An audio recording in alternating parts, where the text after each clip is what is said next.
try this and see if it, Okay, failed to post a tweet, that's fine. We should be live.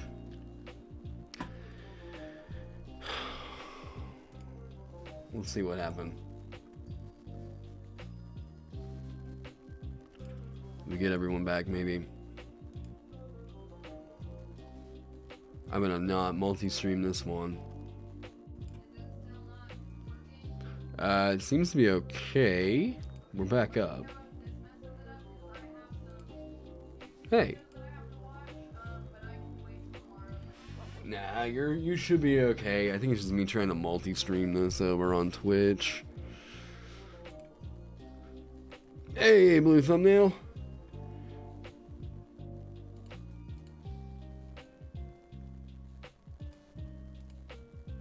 Let's see if this works.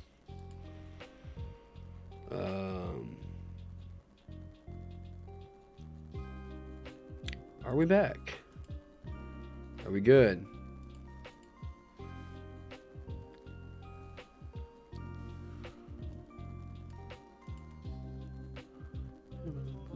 Hey, Spencer. Okay. So I'm not gonna multi-stream. I'm not gonna try and send it over to Twitch. We're gonna see if this works. If this works, then I might need to figure out something else to do about streaming dual from, you know. You got your thumb stuck in a card order. Ouch. Yes. Okay. I'll take a look at Spencer's here in a little bit. You guys let me know if it starts to glitch out, do whatever. Yeah, I'll try and get it fixed. That should be better. If there's a problem, then I'm going to consider it to be an issue with the snowstorm or something like that. It's not really heavily snowing or anything. But it's not really like super heavily snowing or anything, so we should be okay. I just want to check our radar real quick and then we'll get back on this. How are we doing? Oh yeah, we're getting a lot more snow. Okay. Wow.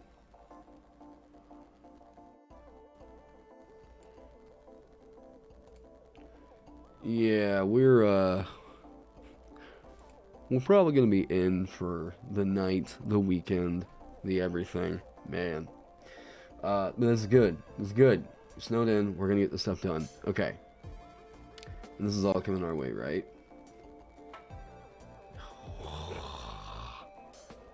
Woo. All right. So, Tabor. Effect. Boom. Boom. Yeah, no, I'm actually pretty excited. I love getting snowed in. As long as I'm prepared and it doesn't suck and it doesn't knock out the power, yeah, we're alright. Okay.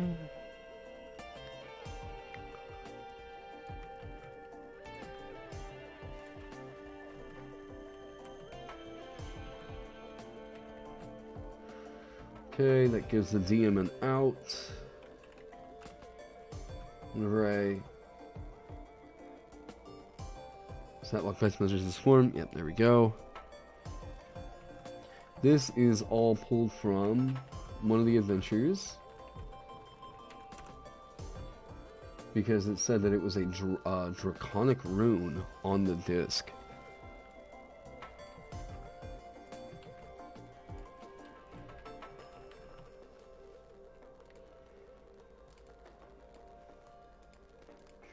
Bold. This should come in. That's how we get that. Boom. I think the fact that it rolls the D100 is going to make it to where this isn't going to be super reliable, but the flavor here is pretty cool. we go.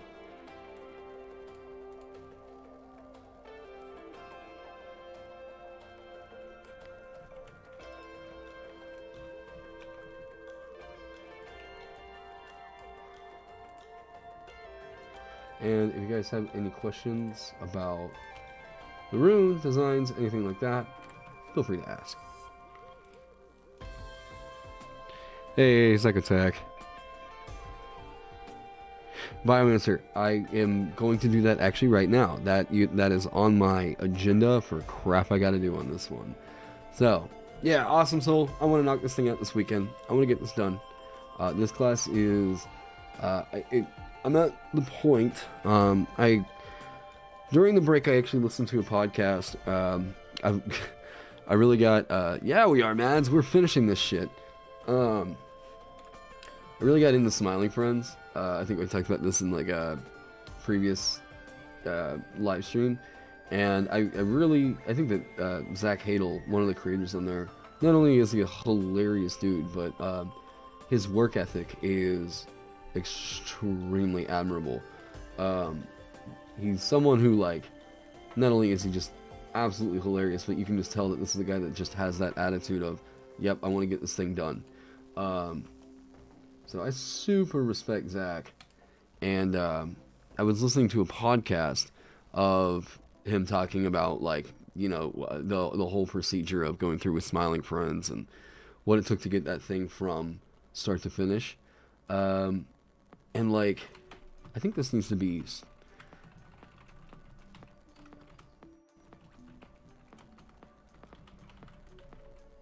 There we go.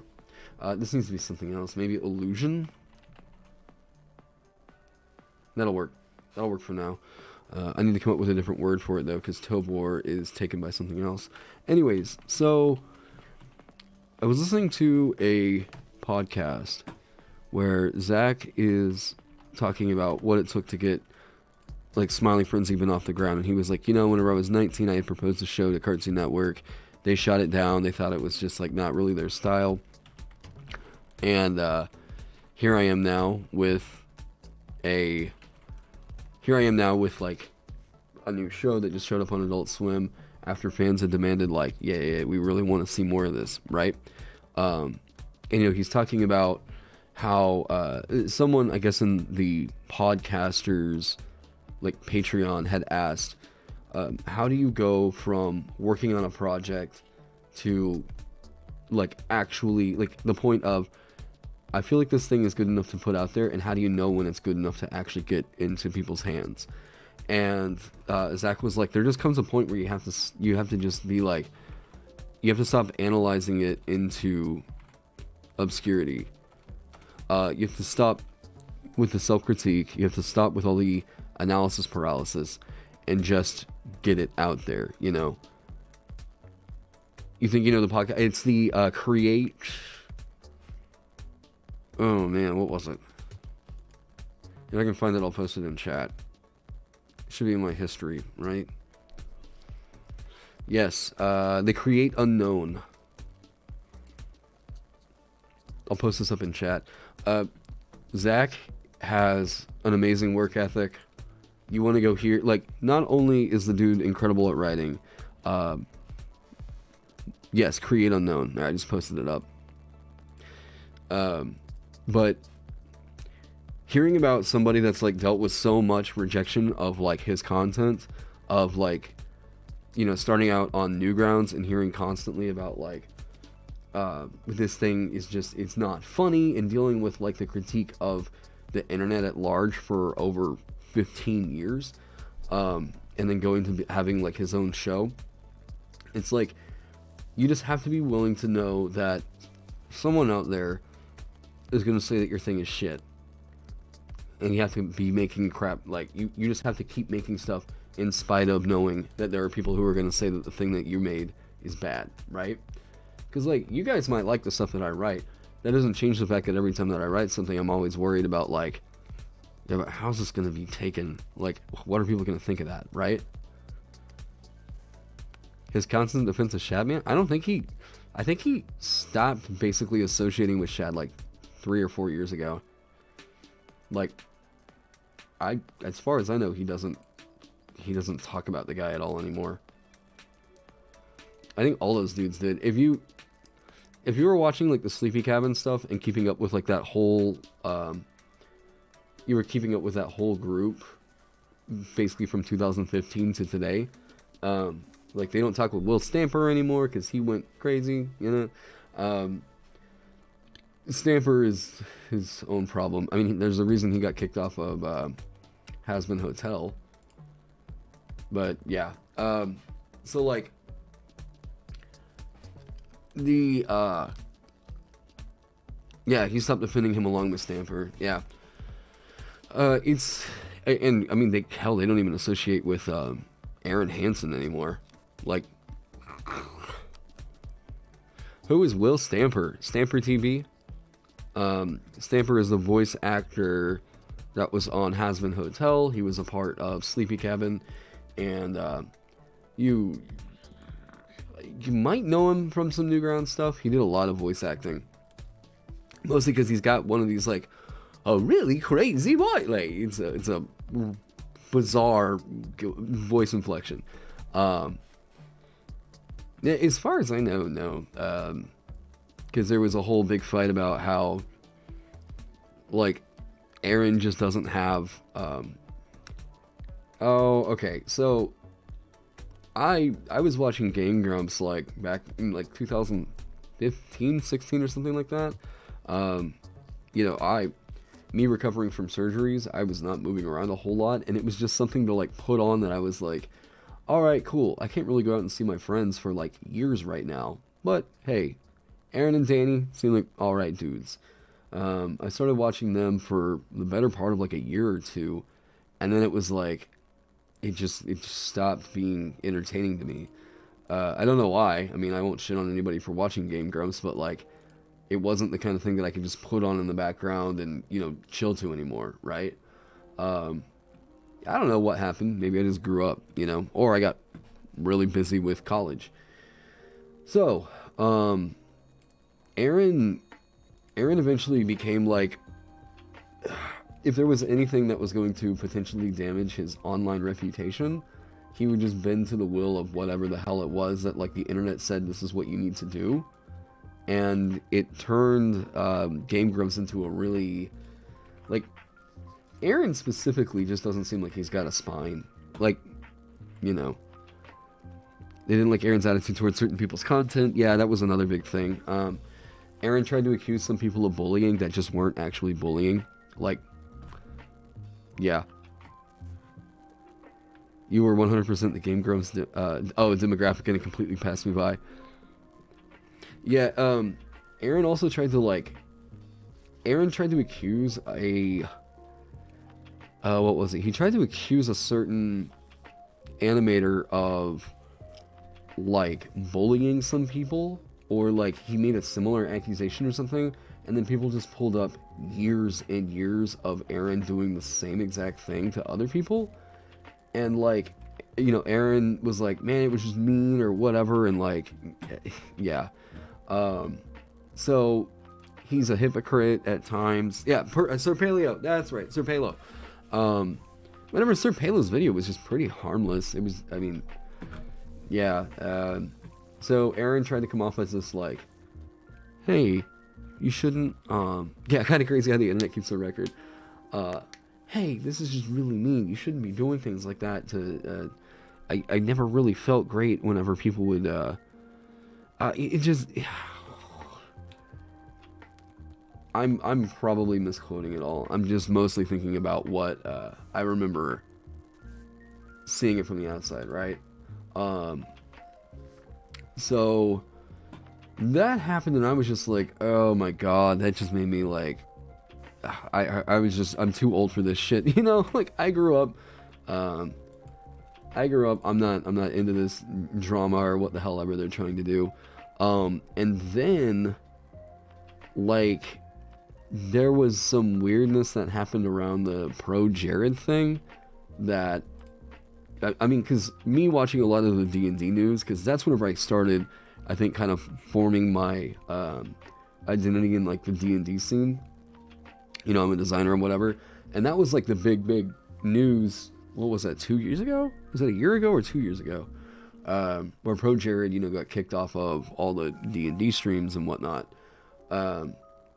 Like, there was an accusation that came out that I think over time it became pretty clear that it was essentially manufactured, or basically Jared kept the receipts, and he started lawyering up because, I mean, he did the smart thing. So Jared keeps the receipts on all this stuff and winds up tracking down that this person who was claiming to be an underage person that was making the accusation was actually like trying to get the attention of the Game Grumps, and the Game Grumps had this information of a minor coming forward to them with an accusation against a YouTuber and didn't say anything about it.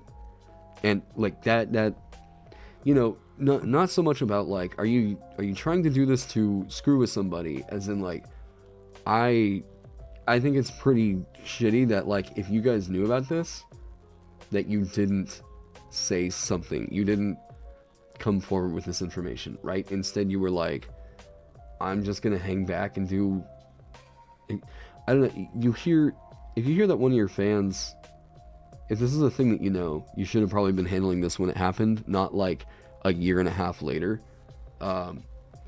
If one of my fans, I don't know, if someone came forward to me, like one of my students, and they told me something like that, it's an immediate call to DHS. It's an immediate call to DHS, and you start like trying to get them out of that situation.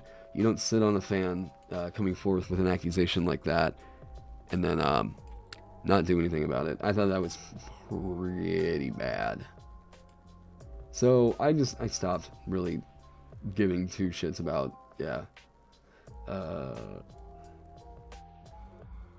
that's kind of boring for a full action for this thing.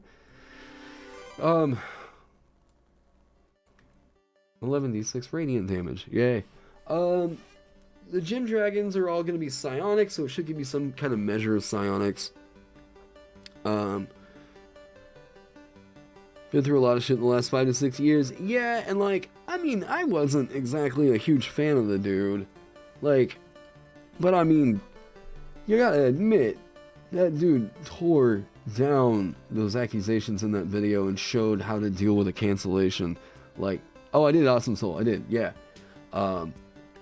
You know, wow. I mean, I don't know if you've seen that, like, if you haven't seen his explanation video, he didn't apologize. Like, oh, well, no, he did 1 or 2 times, because he was like, there were a few things that I have to admit that I messed up on, right? But, like, for the most part, Pro Jared was like, he just gave an itemized takedown of a lot of these accusations, and it was like, okay, he got quiet, and he got the paperwork through.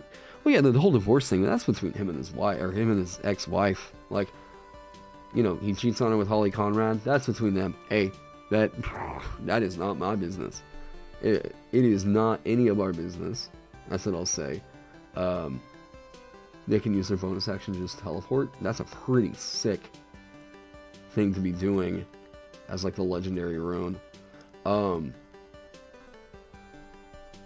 Yeah, that was the thing, right? They dragged, it was a lot of, I think what I would have recommended is like, yeah, you did after that response video. Yeah, because he handled it. The dude knew, like, okay, if it was, there was an accusation that was being made against him that just was not 100% correct, he cleared it up, and he's like, yeah, guys, you know, him saying, dude, I'm an adult, like, we were doing, like, adult things. Probably should not have been doing that with fans. I'll say that much. Should not have been doing that with fans. But yeah, yeah, he didn't do anything criminal, and that's what people were trying to accuse him of. Screw him cheating on his wife. I don't give two shits about that. It's whether or not what he was doing was actually that becomes a problem, you know. Oh, you already wrote one for this?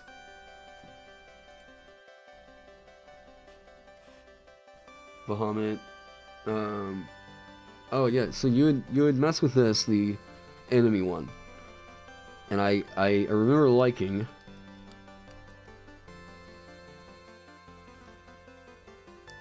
Yeah, enemy runes with passive marks to the target for different effects. And the invoked effect is the same that...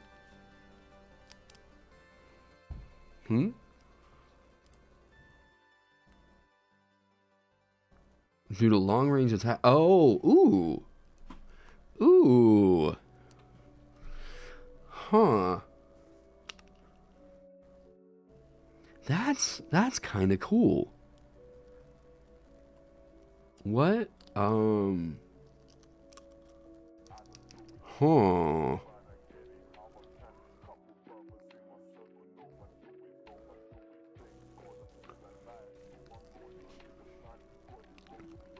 I do like that. Well, the invoked attack should be... The invoked thing should be a little flashy. But, like, it's possible that could be repurposed up into here, right?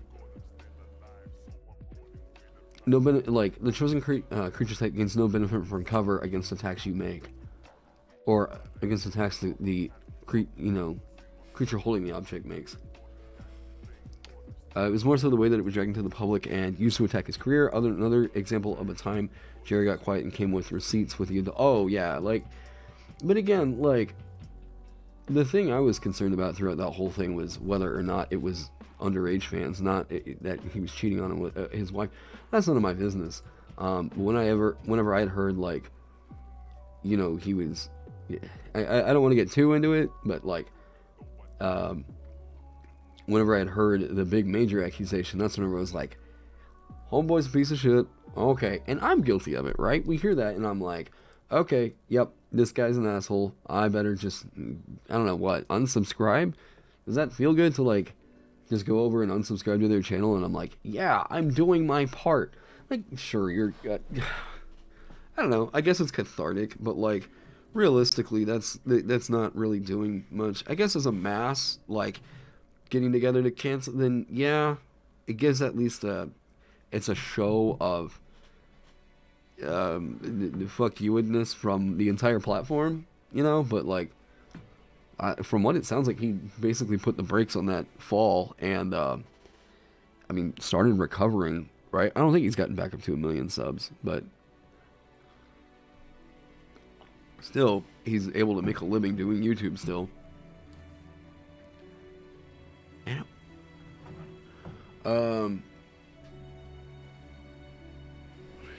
That's a good thing. I want to come back to this. Because I think that we have the right idea in here somewhere.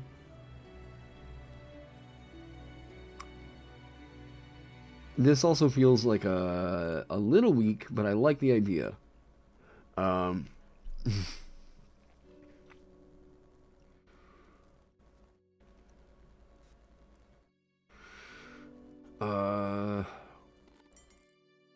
Until an hour. Hey, Brox, thank you so much for the $5. You're excited for better runes as a DM? Good. I really hope that you find what you love in here, because I really want people to use this as a world building tool. But yes, thank you so much for the $5, man. I appreciate you for all your support today.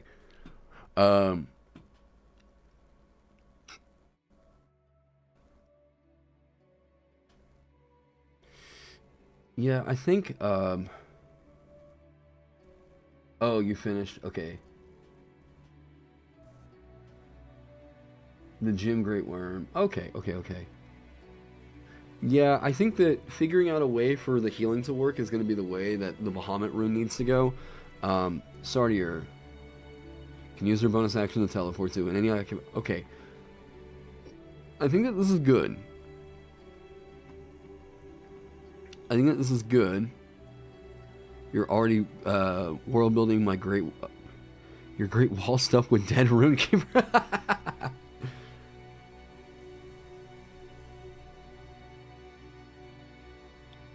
Ooh.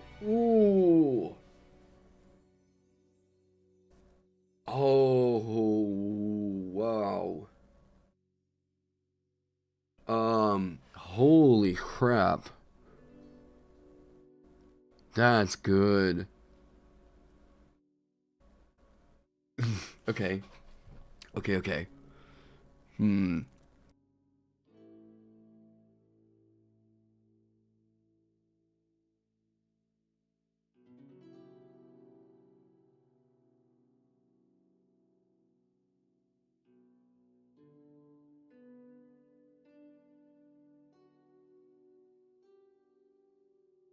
Oh, Huntsman, I actually haven't, which one did you submit? Just remind me real quick and I'll let you know. Um, I love this scary, like, what if rather than, like, the mirror for Sardier is rather than the teleport? Because, like, the teleport's good, but we can code that into a different dragon rune, um, probably like a gym dragon rune. What if you can choose all these creatures in a cone and subject them to the telekinesis spell? That's scary. Like, oh, that heals and protects. Yes. Where? We'll come back to that. Yeah. So I liked the idea of it for something of a ward. There were some parts of it that where was it? Was it this one or was it temporary? Okay, so this came from heavies. The ward here. No, and then I repurposed your thing. I thought it was good. Yes, death saving throws. Rather than that being the main deal, and then it also like getting a bonus because like the ward is going to give you a bonus on a situational saving throw. I think it was kind of cool to like take the ward, make that the additional rune effect, like what you were proposing. Because yeah, death saving throws makes sense for that to be the ward thing here, and rather, boom. So what this would do is it's kind of taking your effect and combining it with a rune of heavies to do a. This is basically a rune that's going to grant you temporary hit points at the start of each of the attuned creature's turn, equal to the number of celestial, life, or ward runes that you have inscribed. Because over in Heavy's book, it starts out as. Let me show you real quick.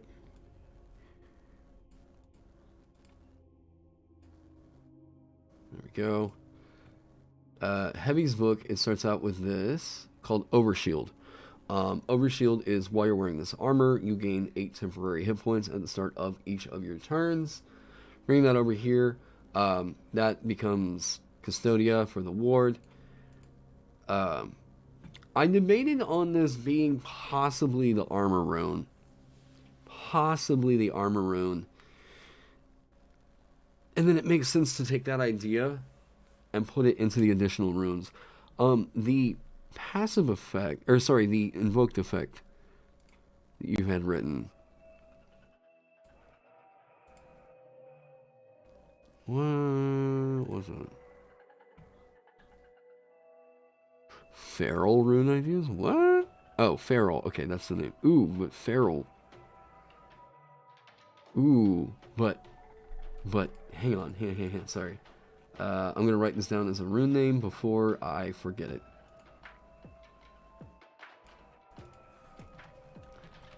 I don't know what, but oh man, okay, that'll be something cool for Druidic.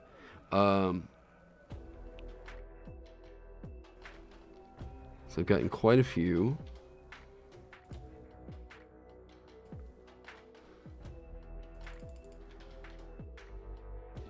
Any attack that would reduce you to 0 hit points or kill you, you may instead regain hit points equal to the damage. Any remaining damage exceeding your hit point maximum can instead be granted as temporary hit points, or you may instead restore your hit points up to your hit point maximum if the attacker affected no damage. If it's going to be life and ward, it can't be a 10th level prerequisite. Reason being, these are going to be runes that I really want people to be able to get early on. The life and ward runes. If it's something that is Oh, I know it's just your name, but I thought you were submitting a feral rune, and I was like, oh no, that needs to be a Druidic rune though. That's sick. Anyways, so this effect right here is good. Any remaining damage exceeding your hit point maximum can instead be granted as temporary hit points. Or you may instead restore your hit points up to your maximum if the attacker affected no damage? It can't do that because the Runekeeper can reduce flat damage. So like, you reduce damage by a flat amount. So like, if someone's just hitting you for like, I'm just gonna punch you and do 1 damage, and you can reduce that, then like you can just kind of heal into infinite. Oh, I got it. No worries. Yeah, I have it right here. I do think that the ability for you to just add a flat bonus to death saves is really good for like what the ward rune is gonna be for Celestial. In the bonus to death saves, I think in combination with what Heavies is doing, it's very nice. And I'm like, oh, what though? Like, oh, God, it's already granting so much.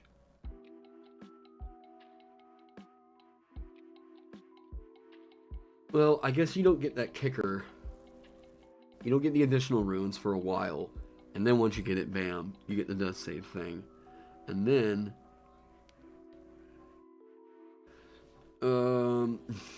it needs to be Death Ward, right? Like, this needs to be Death Ward Light. What is the best thing to do for that? It'd be like 1 reaction.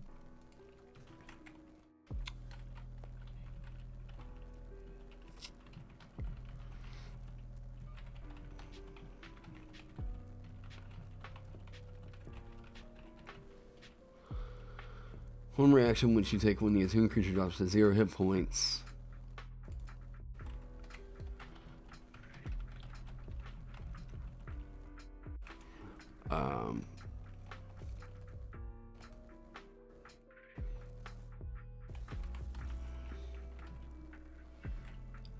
When you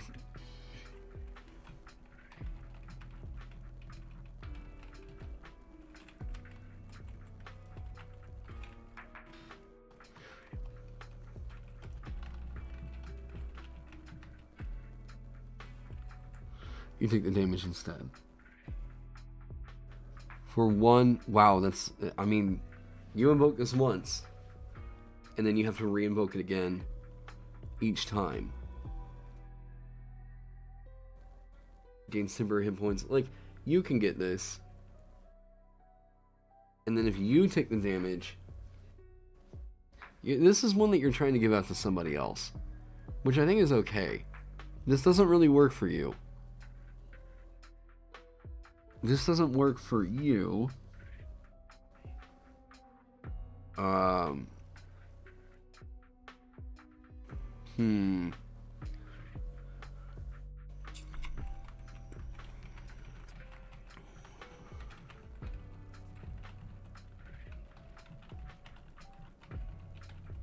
That's too complicated. It's just gonna be you take the damage instead. Boom. And then you can re-invoke it to like keep trying to do this, right? I think this is gonna be okay. I'm gonna hang on to that. Okay. There we go. I mean, Supernal is looking very full right now. This has quite a lot of runes. It just doesn't have the legendary rune. Oh, okay. This looks really good in here now. Like, really good. I'm very happy with how this wound up.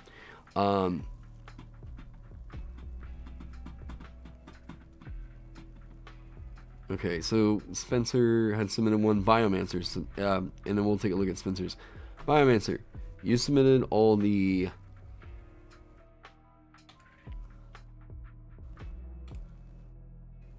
There we go.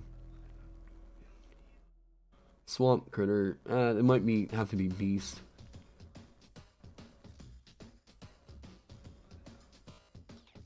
Okay, good. And you, yeah, alright. an object that has been hit by a moonstone dragon's moonlight breath. Here we go. Alright, so you really got what I was going for in terms of, like, the thematics of the items, right? Like, the area needed to be, something that was, like, possibly twisted by a dragon's magic, so that you can invoke the rune on there and you get, like, an ounce of its power, right? Oh, I thought this was so cool. Like, that seemed like a big win for me. What did you make the PDF in? Because it doesn't seem to be really friendly for copy paste. Just okay, system viewer.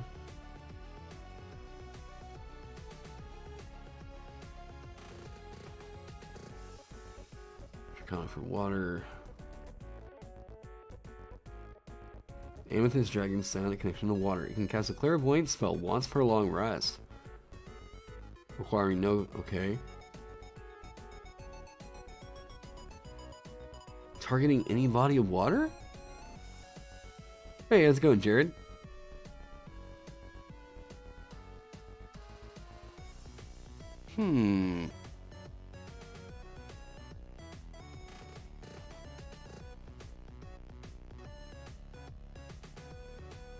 So I think it's... oh, no, if you did it in Google Docs, send me the Google Doc. Like, just send me the Google Doc, like, to view. Because you did this as a PDF, and that's okay.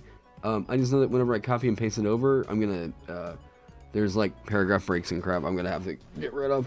But yeah, if you just send me the Google Doc, I can also kind of work on it with you at the same time and talk you through the process, like I just did with Spencer. If there's some edits that need to be made, we can sort of talk about that together. Like Vutha, an object that has been dipped into water warped by a... that's great. That's good. Ignore movement impedance imposed by mud and swamp environments and leave no physical evidence of their passage through such environments. Great. Wow. That's good. That's real good. You just share. Let me show you. So you see up here in like a Google Doc where it says share, you click that and then send me the link that it sends you. Send it to me as a private message over in Discord. Let's open this back up. Any area of loose dirt within 1 mile of Watha becomes muddy and counts as difficult terrain. Ooh. Fog forms in it. Yeah. Okay. Ooh. That's quite a lot. That's quite a lot, but it's like, it's not so nuts?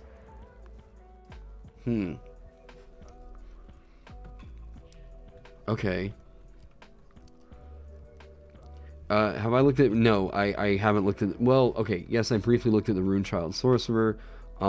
Just, like, people that have been with me for a while know that I just don't think that Matt Mercer's...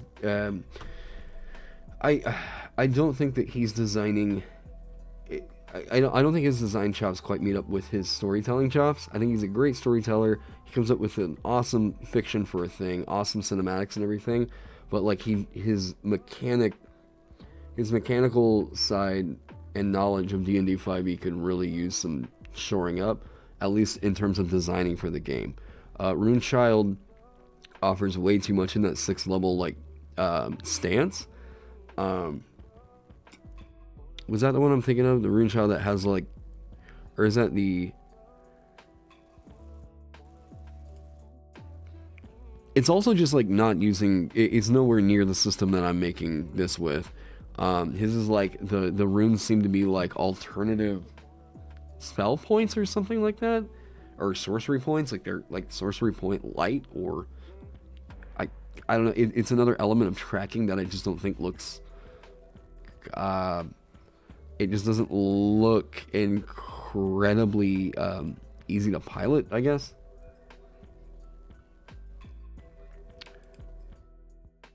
Is Clockwork Soul on steroids? Yeah, I just haven't really, you know. Most of the stuff that Matt Mercer makes really needs another pass. He's written 3 of the most extremely busted things I've seen considered for publication in an official book.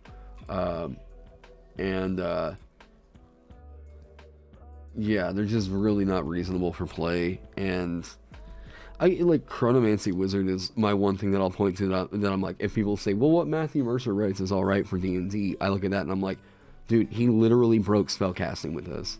Like, this is if you want to talk about an option that, like, if this was put into a game, the developers would have patched, like, basically the next week once they figured out the problem, right? It's like that, what is that, like Nickelodeon All-Stars when they figured out that, like, Michelangelo could, like, down air into, like, infinite or some shit. Like, yeah, they patched it, right? Like, you know, but no, it gets put into a book, and I haven't really heard them try to consult people that, like, really,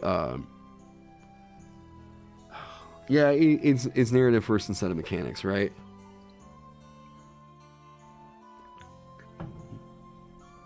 Legends of Vox Machina is current. I haven't watched it. I'm just so not interested in Critical Role stuff. I don't hate it or anything like that. People want to watch Critical Role, hey, you're more than welcome to. It's just not the thing that I choose to spend my time on. A show that takes 4 hours to watch is just not my thing. Okay. So, Niar Hanan. I'm interested, yeah, if you want to, like, let me know about the narrative behind this one, kind of cool. I like the idea of the psionic connection. Pretty cool. I like this idea. What is it clairvoyance is in... Clairvoyance and you target the...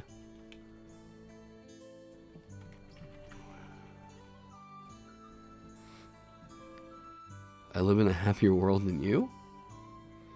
3rd level spell.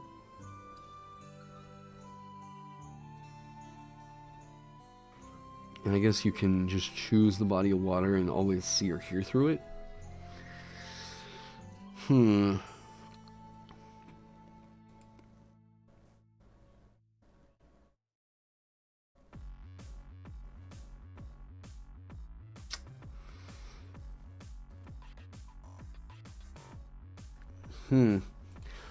I'm not super sold on this one quite yet. I'm not quite sure how to express. I like this idea. I like this. This is a winner. This is a real winner. I'm just trying to think of mechanically using this.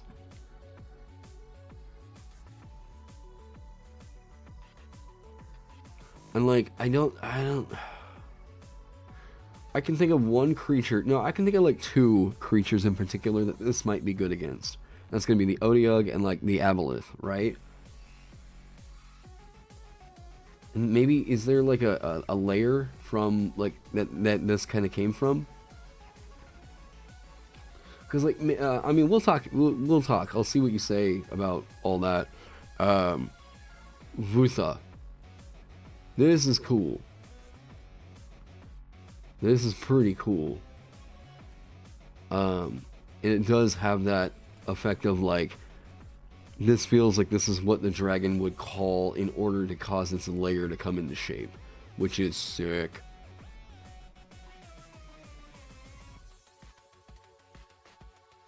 And thankfully there's other support for swamp runes now.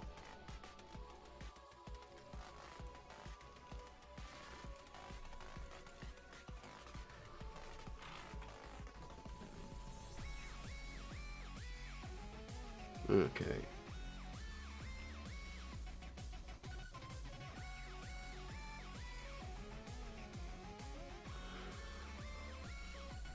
Based on the regional effects of the dragons. Yeah. There we go. But gym dragons have quite different generic effects between each. Ah, okay. We can check that out.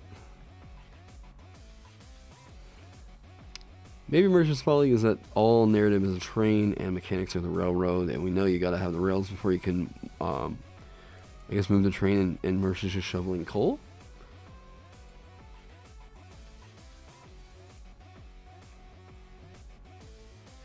Let me get that again. Okay. Div into water.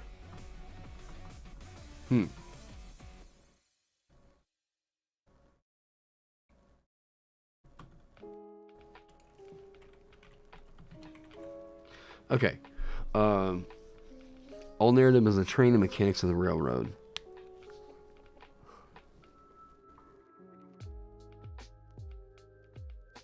Oh, okay. Had to get all poetic with me there. Okay. There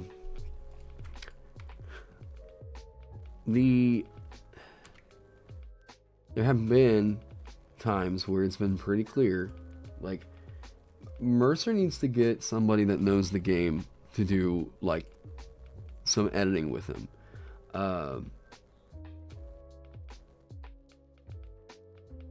The radius and the duration and radius both increase by 1 hour, 1 mile for every 3 draconic runes you have inscribed. This doesn't seem super needed. I don't know quite yet, but let me see what we can figure out for that.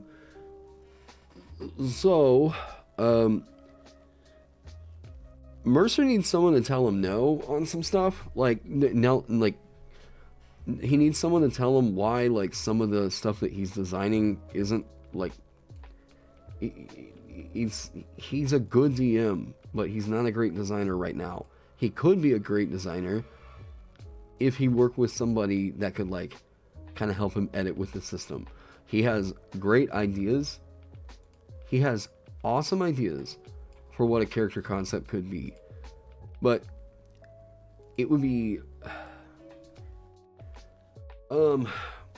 incredibly easy to make his stuff go from pretty cool but busted to some of the best content in 5e if he was just working with somebody that just knew the system a little bit better, that knows how to design for the system better, and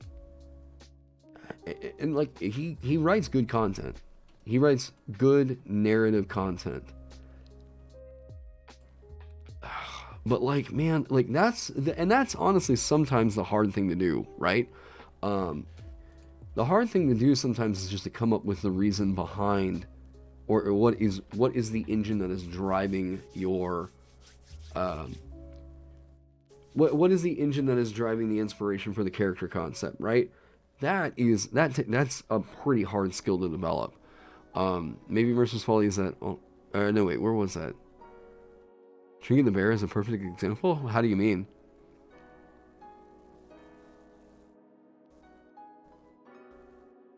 Yeah. Yeah, this is already a really good effect. You do this for 10 minutes, and the effects take place for an hour. It is situational, but, like, ooh, we can figure out a way to make this permanent. That would be the dream, is we want to explain why dragons can do this thing, right? We want to figure out a way to make this permanent. I don't know how, but there's a way.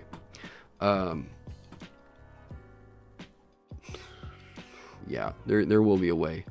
What else did you get?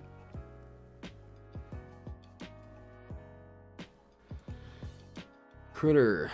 Funny, appropriate. Especially now, let me say this, especially now that Critical Role is doing the Darrington Press thing and they have their own publishing company, they most definitely need to get people that are in there that can help him edit. Like, that can really, really help him. Tal'Darai Reborn? Yeah. Who worked on this one? Do we have a credit page yet?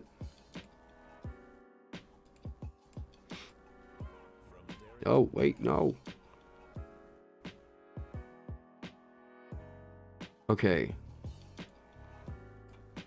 Lead designers, Matthew Mercer, Hannah Rose, and James J. Hake.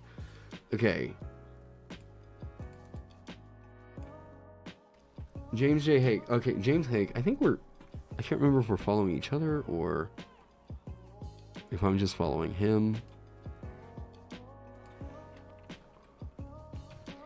I thought James Hake was mostly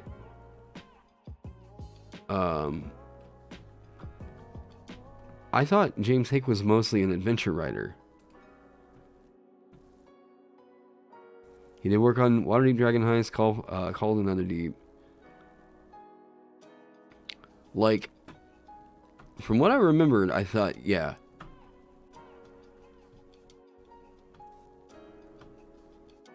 But, I mean, I could be getting that wrong.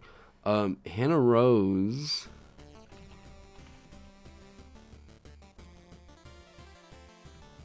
I don't remember what Hannah Rose has worked on. I know I've seen her name around. I just don't know for sure. But the lead designers, Boom Boom, okay. Additional contributions contributed by Laura Bailey, Taliesin Jaffe.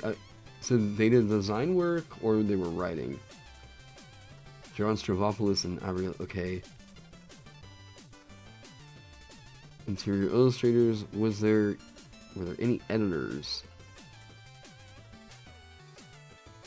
Any playtest feedback? Any like this is what I mean. I don't know if this one had like a playtest cycle or he's been on a lot of CR stuff. Just needs to learn to say no to Matt. I think that's another story focused editor. Yeah, I don't I mean, I'm not very, very familiar. Homebrew add-ons to the... Wait, what? When they converted from Pathfinder to 5e, Laura became a Beastmaster Ranger, and Mercer thought C1 kept making weird homebrew... throughout, C1 kept making weird homebrew add-ons to the Bear Companion that kept getting crazier. I remember they kept trying to figure out how to make it good. There's no playtest. Well, I mean... Like, playtest feedback... Like, playtest feedback will, like, I know that there's gonna be, like, I have to put the Runekeeper out there without having my own personal playtest because, like, right now in today's world, I don't really have, I have a full-time job. I don't really have the time to do all the playtests that would be necessary to ensure the Runekeeper's ironclad, and then I don't know if even after that, I could say that it's gonna be ironclad, right? Because I don't think you can, like, at some point you just have to let it out there, you know. If there wasn't any playtest on it, they have the resources to do that, you know. They had the resources to be able to do something like that. They at least need somebody doing consulting work with them. Because, like, a product like that, you have a lot of DMs that are just going to take it as gospel. That, like, because Matt Mercer made it, it must be okay. When in reality, I've looked through basically every single one of Matt Mercer's character options has something that will break the game. And, like, I mean, I'm not trying to dunk on Matt Mercer. You know, I think the guy seems lovely, but his design chops are, you know, so yeah, he should definitely be working with an editor who, you know, even hire some of these guys on the DMs Guild who have been doing this for a while to at least just do like some mechanical consulting on some of your stuff. You know, it would be very much worth it because I think the quality of the stuff that he writes could get infinitely better if, like, you know, stuff gets to a point where it isn't actually breaking the game. They could just flop their big take on the desk and said, we're doing a playtest, add new yeah. Y'all should collab. If, you know what, like, I would be happy, I would be happy if Matt Mercer reached out about, like, you know, hey, I'd like to talk about some people doing editing on this thing, or mechanical consulting, would you mind taking a look at it, or whatever. Dude, I will throw you a freebie right now. there's one thing you can do that will absolutely fix the bustedness of Chronergy Wizard. You insert like two freaking words, and you fix it.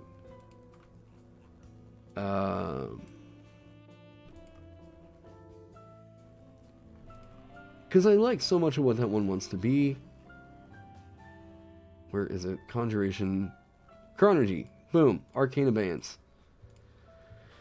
When you cast a spell with a casting time of 1 action or 1 bonus action, using a spell slot of 4th level or lower, you can condense the spell's magic into a mode. Boom. Boom. Right there. That fixes it. That makes it to where you can't cast frickin' Liamon's Tiny Hut in the middle of a fight. Which is, it's not even a thing that's just too strong for the game, it's just very disruptive for the game. You shouldn't be able to do that. You also shouldn't be able to give your familiar a familiar, and then give that familiar's familiar a familiar, and then give that familiar's familiar a familiar, and then on and on and on, right? This is going to break down so many, this brings up a lot of problems unless you include this specific line of text right here. And now, it's looking pretty good. Now it's like, ooh, okay, I have an interesting somebody else can cast a spell for me kind of a thing. That's pretty cool. I use a easy change, and then like Chronergy magic is looking okay. However, I don't allow for this one because we use, like, if someone comes to me and they're like, I want to play a time wizard, man, Haggard Clint did one in the Chronomancer's Guide to the Future that does all the time wizard things that you would want to do. And man, the capstone is pretty damn cool. Pretty damn cool. Well, there's no citation for sensitivity readers? Like, I mean, yeah, I don't know. It just seems like the more, every time that I cover like Critical Role stuff on the channel, it's either going to be like, it just never seems to get any kind of a positive reaction. As in, like, I can look at it and call out some of the problems of it, and then people are going to be like, oh, well, yeah, but it was made by Matt Mercer, so I'm going to think it's okay. No shit, like, I get that a lot. Like, I get that a lot where people will come to the channel, and, like, if I'm saying, okay, well, we have an infinite loop of, like, I said something like the Echo Knight's Echo being, the Echo Knight's Echo going into infinite is not a good thing. This is a thing that needs to be toned down to like a number of uses per long rest or something like that. Even short rest, whatever. And people are like, it's fine as is. Matt Mercer made it. Like,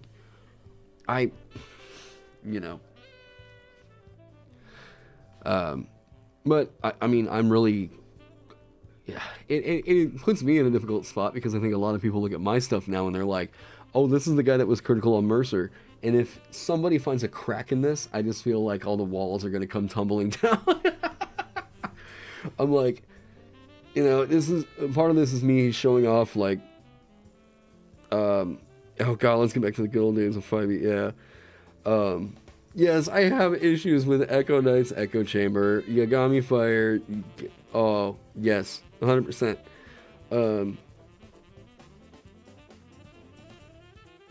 Yeah, I never thought Fighter was going to be the first class with infinite teleportation. Yeah, you being able to teleport with that thing, come on now. Come on. There were some cool ideas in there. There were. But, like, the narrative is, I guess, cool, but, like,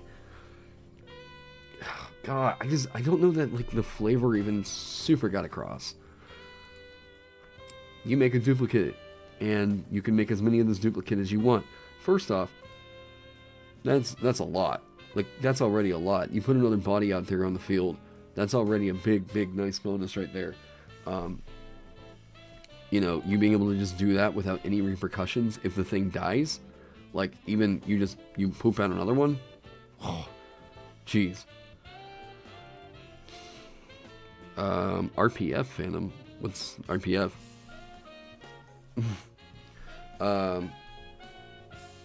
Okay, so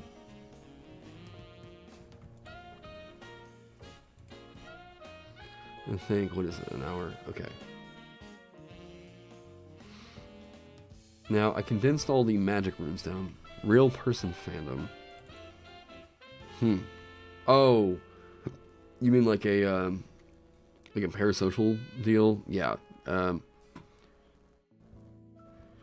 If the subclasses were considered campaign-specific content, would it fix anything? Nah.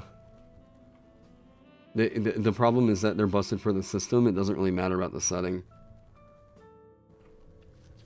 Chronergy Wizard just intrinsically breaks down the rules for spellcasting. That can't be allowed in a game. I'll straight up say, like, any game is going to be worse off. Any game that allows that on its table, like any table that allows for that subclass, is by default, by de facto, whenever that thing hits 10th level, it breaks. That will break the game. There's a lot of top tier Street Fighter players that would be bad at designing for Street Fighter. Yeah, there's like Magic the Gathering used to allow, I don't know if they still do, but they used to allow the winners of the like world tournament or the world whatever to design a card for the game, right? That's how they got like Snapcaster Mage and things like that. But they, if I'm remembering right, they stopped doing it because like they just couldn't consistently get cards of quality out of the winners because they were all just usually horrifically overpowered. And it seemed like there was always just like a tug between, well, do we want to, can we work this out? We don't want to build up a bad relationship with this world champion. We want to, you know, keep the community really positive, but like, we don't know how to tell them that we just can't put this mechanic in here. And they, yeah. So I don't blame them for kind of stopping to do that, right?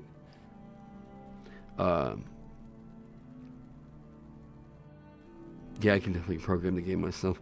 Well, and it's a skill. It's a skill that needs to be learned. But the problem is, like, I still don't. I know this system very, very well. I know 5e very well. But I still don't know that I would say that, like, I'm an absolute sage. Like, even I'm still finding out that, like, I'll write something and then I'm like, ah, crap. You find out later on that, like, the thing you wrote is busted or whatever. You know, you do the best that you can to write for the game. But you won't know until somebody finds the crack that winds up breaking your class's whole shtick, right? And you know, you learn from those experiences and you try and you move back on, right? I don't think that 5e is in any kind of a holy, like, sacred, like, non-broken state right now. I think that there's plenty of issues with the system at the moment. So, like, I think it's fine for us to at least, if somebody's at least designing with the intent to, like, I don't want to break it, then, like, you know, I guess that's all you can really ask. Like, the best effort to, like, I'm going to try and make this thing to be balanced for the game. That should be the ultimate result. It just seems like people want to, like, insinuate that you're being malicious if you don't design something that's balanced at first go. Which is weird. Like, that's another reason why I really don't recommend that people will post over on Reddit. Reddit is horrific about trying to make, like, character assassination based on whether or not what you designed was, like, I don't know, good in their opinion. I remember one of the worst insults I ever got as a designer. I'm not even going to call it critique. This is just a person being an asshole. Was, wow, you think if you think that this is seriously okay for your game, if you think that this is seriously okay for your game, that says a lot about you, not just as a designer, but as a DM. And I was like, Jesus Christ, like, chill the fuck out, man. Like, oh my God, what is wrong with you? Like, why go to that extreme? Someone submits something that they wrote, and they're like, hey guys, what do you think of this? And then they're like, oh my God, are you kidding me? Like, you asshole, how dare you? And I'm like, okay, like, yeah, Reddit's just,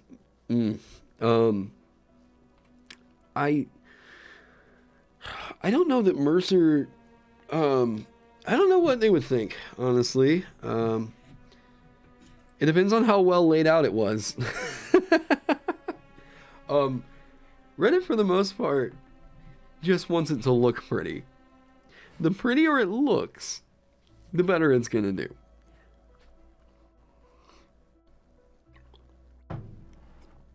That's the more shiny little baubles you put in front of their face, and you say, "Oh, well, you know, here it looks like the 5e stuff." Because like, I was guilty of that. I was like, "Hey, if it looks good, then they'll take it, right? They'll accept it." And I swear to you, the moment I started actually like working layout work on it, and I wasn't just posting up like something that I made in like, you know, Word, people started actually upvoting the shit. Not because like any of it was good, like, you know, I was still figuring out the system back like 5 years ago, but because it looked better. And just because it looked better, they thought it was better. And I was getting nicer compliments, you know, like, yeah. Reddit is... The Reddit Unearthed Arcana subreddits are basically just monkeys waiting to have a shiny object dangled in front of their face. What I'm describing is professionalism bias. People are less likely to critique something they think is professionally produced. Yeah, no, exactly. Perfect, right there. Completely summarized it. Yeah, they'll think that because it looks good, it must be good. When, in all honesty, I mean, can I throw some shade here? Cough, MCDM cough. Like, if we start getting into like the real thick of it all with like the ill rigor, woo,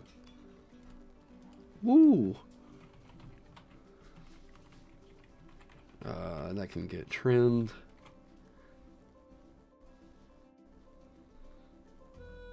Okay. Like the ill rigor has a really pretty package. Throw the shade. I've thrown that thing plenty of shade. The ill rigor has a really pretty package, but like none of it's really. I mean, Matt Colville even said like it's not made to be. Matt Colville said it's not even made to really fit into the 5e system. He said himself it doesn't fit into the 5e system because he was trying to design it for what he thought the 5e system should be, not what it is. That's already a bad philosophy to step into it with. If someone sends me a piece of homebrew and says that, I'm going to say like, So what you said there is you're not going to accept any critique based on comparative balance.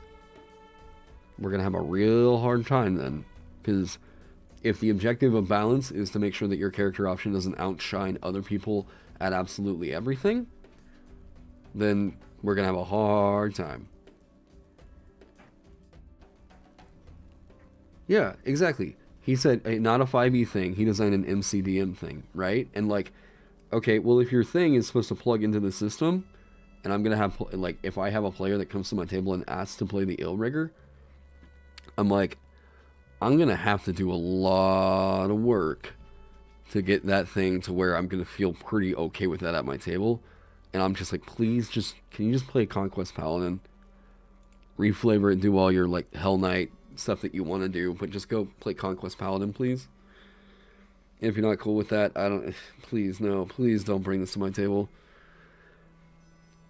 Yeah, no, his DM facing stuff is great. His DM facing stuff is awesome. I'm totally fine with any of the DM facing stuff that MCDM puts out. Cool. Character options. I haven't seen anything that's really super impressed me. And some of that's also like, how much work is he doing with consultants on the system? You know, like, oh, the colon. No, it's Conquest. Fantasy. It's Conquest. Where were we? There was EO. There were other runes I gotta go grab. Sleeve. Oh, this one's cute.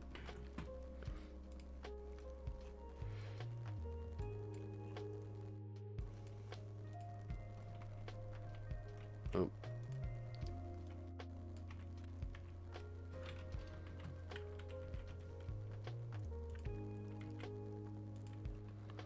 It also counts as a fire rune, maybe?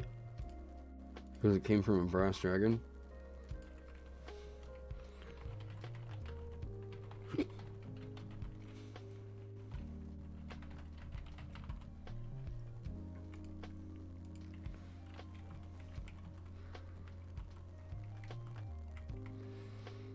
Okay.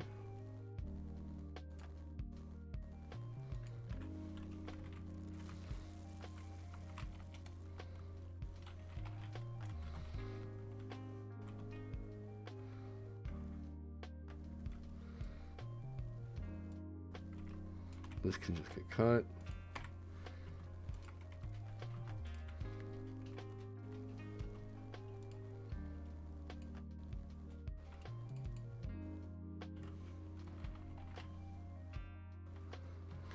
Oh, I guess I can say there.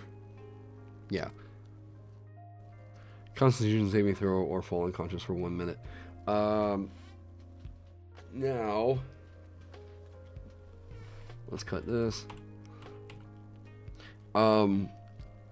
This is... It must succeed on this or fall unconscious.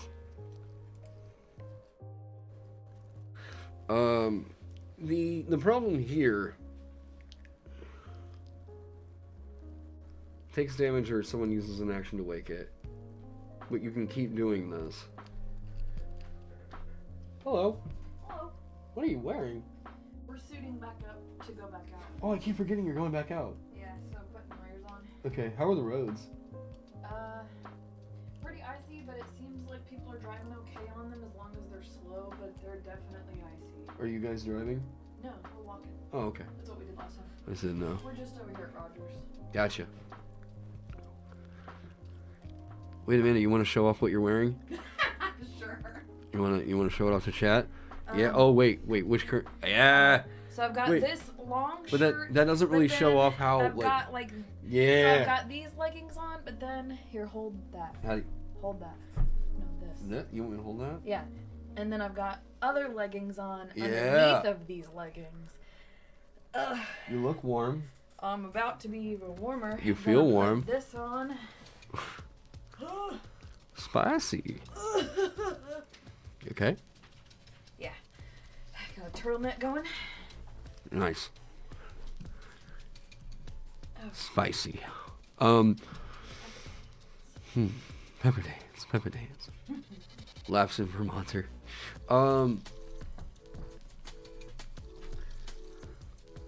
Leggingsier? I think they're talking about your onesie. Wait, you had No, a it's not a turtleneck? onesie. It's Oh, okay, I see what's going on now. Yeah, it's it's just a like tank top. the pattern just seemed to like blend I know, in. to kind of go in. Looks camouflage. No, it's a tank top and 2 leggings. I'm about to put my jeans over these leggings. Gotcha. And then I've got this, hi puppy. I've got the kind of tight stretchy that like helps keep the leggings up. You could stand in front of like a Mexican house and like a house in Mexico that has like all the crazy... Oh, I know all the colors and patterns. It's not racist. I know. I'm just being a shit. Wow. And then I'm gonna go put more socks on with bags on. That's what it is. You look like a dinner plate at a Mexican restaurant. Yeah, or like one of the tables or something, or the seats or something. A Mexican dinner plate. But wow.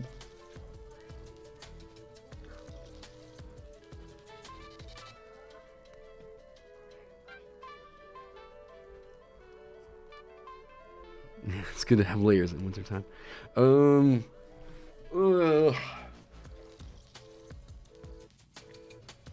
Because she's a snack. Oh, that's it. Yeah, that's why you look like you're on a dinner plate. Why? Cause you a snack. Ooh. You don't put snacks on a dinner plate, but good try.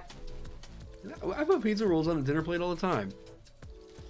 I guess that's a snack. I mean, you can eat it like a meal if you're a degenerate. Yeah, that's fine. I'll just accept a compliment and be nice. Wait, do you... Wait, there have to be snacks. You don't put. There have to be snacks you put on a dinner plate. I guess that's true. I mean, yeah, I guess that's true. Mads is coming for my girl. Good luck. Huh? Why not a snack a whole ass meal? Oh man. Nutritious and delicious. Cocoa Puffs. That's not the Cocoa Puffs thing. What the hell am I thinking of? Oh shit, nutritious and delicious. Fuck, what is that? Is that cereal? Cinnamon rolls need a plate. That's very right. Cinnamon rolls are not a meal. Fair, alright. They are at best a dessert. Okay, that's true, and I guess cake. Alright, alright. I resent my... Don't give my girlfriends compliments from chat. Hey, What? I don't Why know. not? Quit, Amelia. I don't know. Were you saying that, or was somebody saying that? No, that was somebody in chat. Oh. Why secret compliment? We both delicious. Hey. That's damn right. Okay. Amelia. Amelia. Hey, go on. God, she just keeps looking at my face. Go on.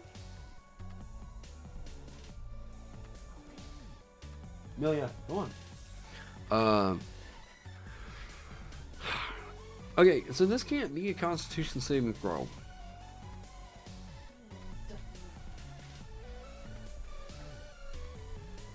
It's like...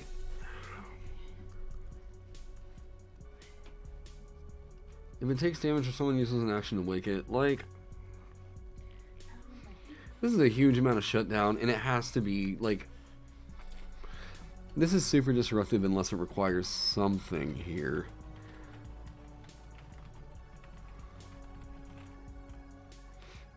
Hey, how's it going, Joseph? I think maybe, like...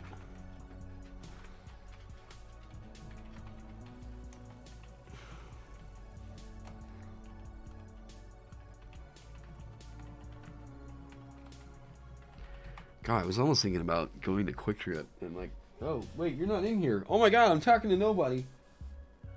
What, me? Yeah. What were you saying? I was just like, oh, I was almost thinking about going to Quick Trip. Oh my God, why? Well, I mean, if the roads weren't terrible. Yeah, that's fair.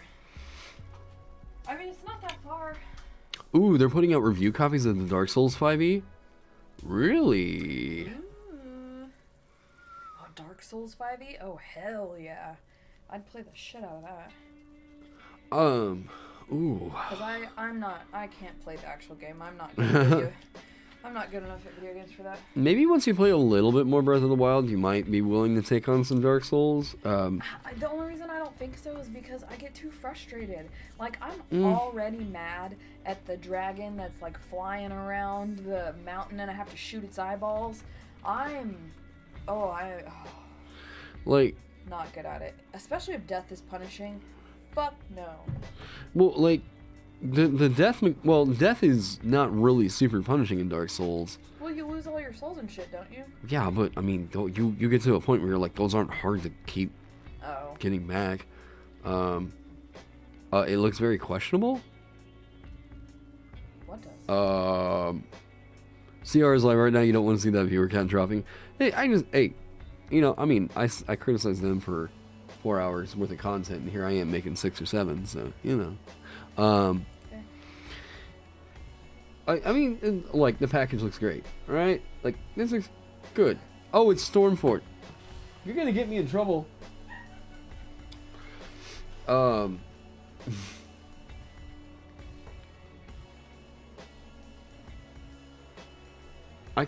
mean, Bloody is back.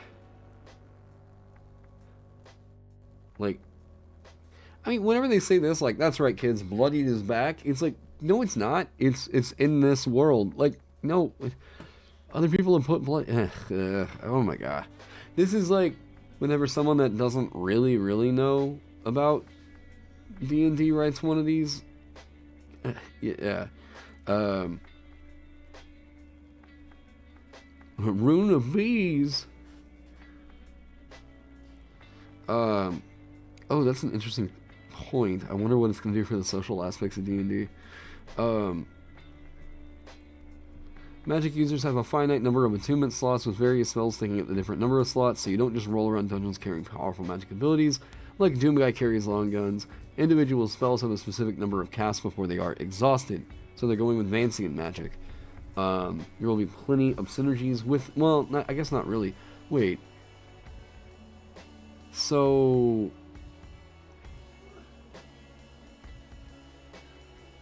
Wait, what?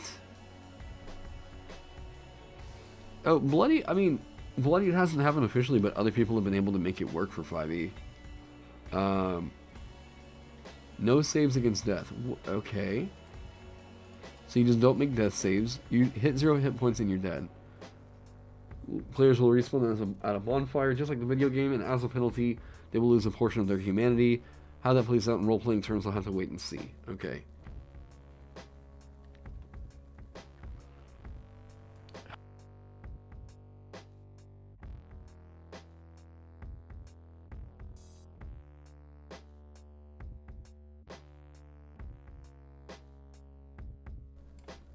There we go. Okay. So, like, does it cheapen death? Death? Eh. Like, so one person in the party dies, they get sent back to a bonfire. Another person, like, is it, I kind of always wonder, right? Like, if you're gonna make a game, if you're gonna make a D&D game feel like Dark Souls, and that's gonna be a mechanic where, like, if you die, then you just get sent back to, like, the nearest place, whatever. Is it fun to do that whenever it's a whole party doing it, right? Like,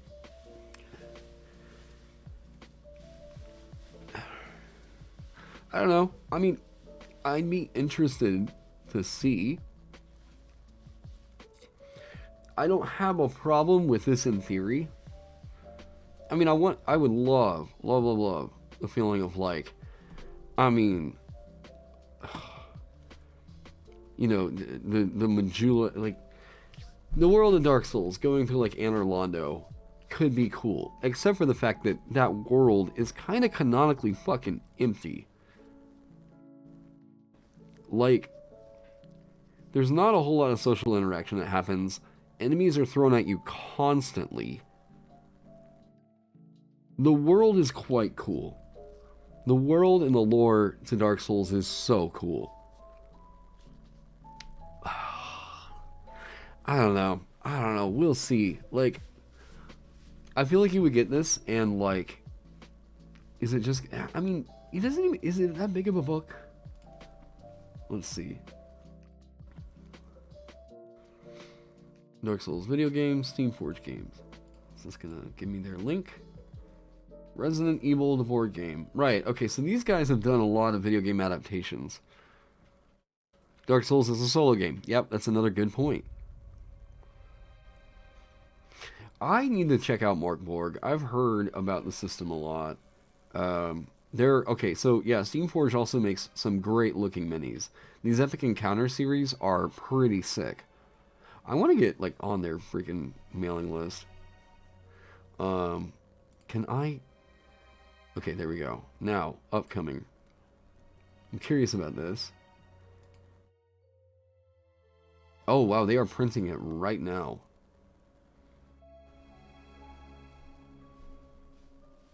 Okay, it looks like at least a letter-sized book.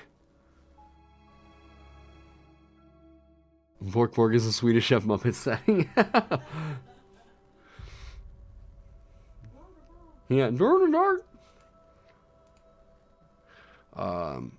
Prepare to die and die again. Every enemy is a challenge. Progress is hard won. You'll die many times over. You'll also rise again with the Dark Souls role-playing game's unique death and rebirth mechanics, based on the video game's famous system that rewards willpower and perseverance. And that's not all. In this role-playing game, you can spend your health to change your fate. But be cautious. Using this ability grants you immense power, but also brings you closer to death. You aren't the only ones who can use it. Okay. The layout looks great. I mean, I might just get this, if for nothing else more than just how good this looks. And if it works out, I mean, like, I'm a huge Dark Souls fan, okay? Like, that's the whole reason I'm playing Elden Ring here on stream later on this month. But, like, ugh, I don't know that, like, I don't know if I would, like, if me and my friends would super enjoy playing a Dark Souls campaign. Are there any classes that won't work in the Dark Souls worlds? Like,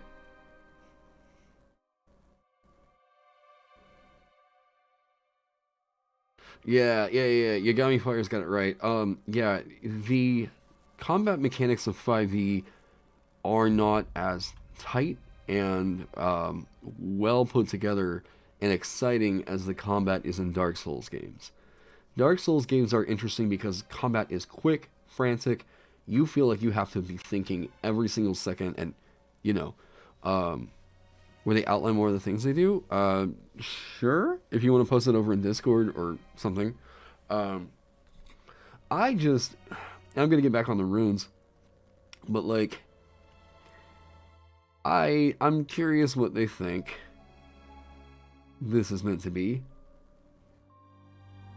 Like, oh man, this makes me just want to play the game all over again. I always do. The first time I play through a Soulsborne game, I'll always do like a standard, like, okay, what weapon feels good kind of a run. But then I always love doing the punch wife run, where I just make a female punch lady and just run through the game trying to punch stuff. Saestis in Dark Souls 3 was actually like pretty damn good. I'm not gonna lie. Where do you want it on Discord? If you just want to private message me with it, that's cool. Powerful magic, terrifying beasts. Oh, like the artwork looks so good. I feel like Artificer won't really fit in Dark Souls. Yeah, that's a good argument. Unless you were like specifically playing like Andre or oh man. You can't learn when you roll a shiny click. Wait, what? Oh, right. Like it's a chance. Oh, that's a really good point, actually. It's a chance-based game. D&D really is a chance-based game. Okay, so what's actually kind of exciting though is you can start to remove a little bit of chance by going with like a 2d6 system or like a 2d10 rather than a d20. Which Dark Souls might better complement. And in a way, like, you know, like, that might be the direction they should have gone. But, I mean, are people really going to design for something other than 5e? I feel like people keep trying, but we see that, like, D&D is just kind of here to stay, guys. Like, D&D's just kind of here, you know? So it looks fun. As in, like, I'll buy it, I like the art, I'll look at it, and then it will probably sit on my shelf unplayed for a while. If ever. Like, you know. You're back and you're better. You're smashing that like button. Hey, thank you. Heartbroken from Rihanna's new picture. What?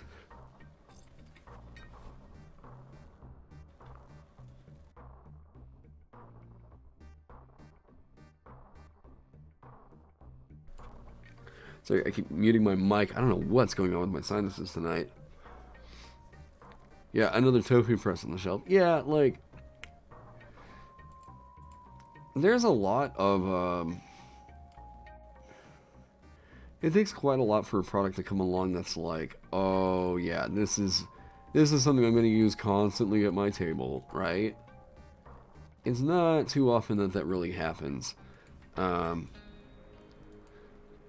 I can't think of too many books that I have back there that I constantly make reference to.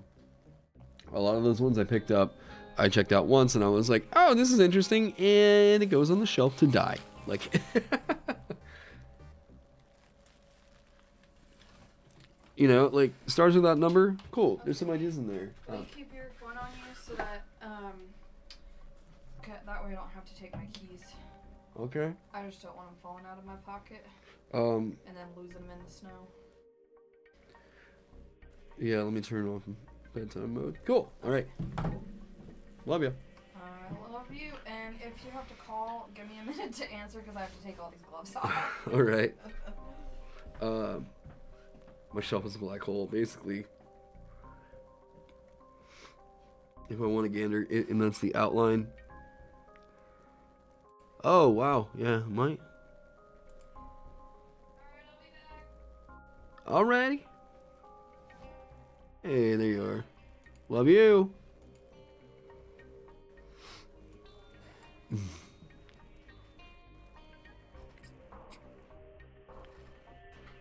Okay, you have your health and stamina.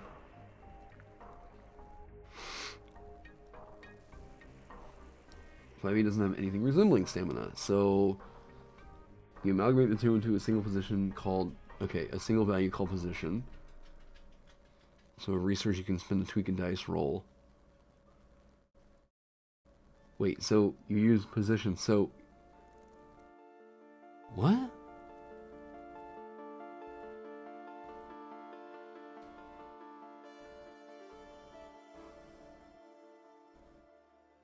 Spending it is a big decision. Okay, I don't know what the position thing is. That sounds pretty odd.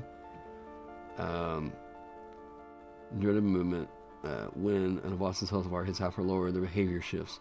Blade simulates that nobody experience on the tabletop. When the boss is reduced to half their starting position, they gain new abilities. Which are okay. Yeah, that's all standard MO.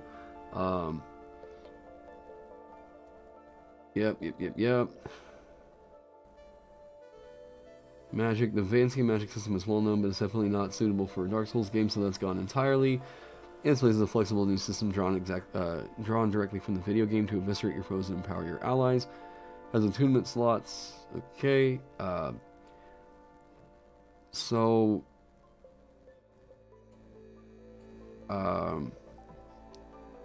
Are we coming up with another system on top of a system that already has attunement, like as a thing? I mean, pyromancy, like, it'd be cool to see what they do for that. A RuneScape tabletop game. What?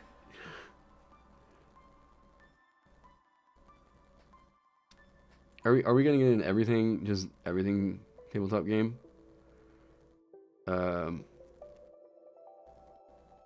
so many of it. Like, but I mean, you gotta admit, like, Steamforged Games puts out some pretty great looking products. I mean, their branding is just so on point. Guild Ball, Peaky Blinders. What? The Epic Encounters series is pretty damn cool. I forget that they've done more expansions. Temple of the Snake God, Caverns of the Frost Giant. Ugh. Arena of the Undead Horde. I haven't seen their zombie one yet. Oh god, like, these are so cool.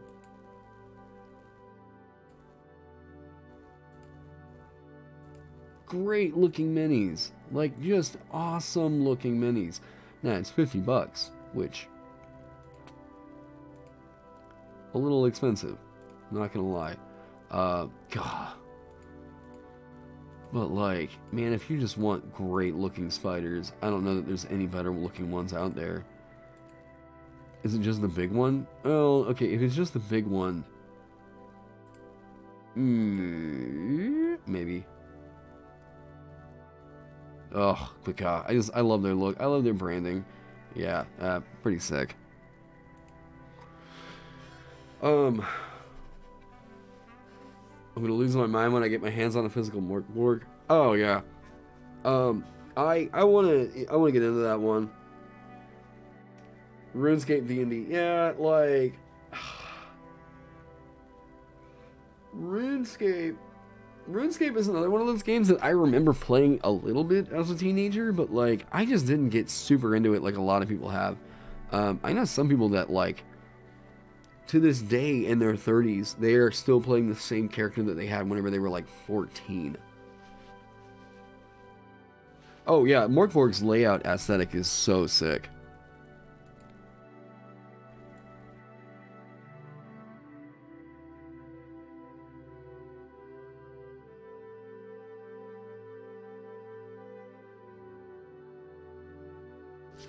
So I'm really trying to make sure you guys can't hear any of the sinus crap I got going on. Ugh. Yeah, Morkborg's layout is sick. Let's see some of these pages. Oh, just like... Ugh. The yellow and black. Oh, man. It's so slick looking.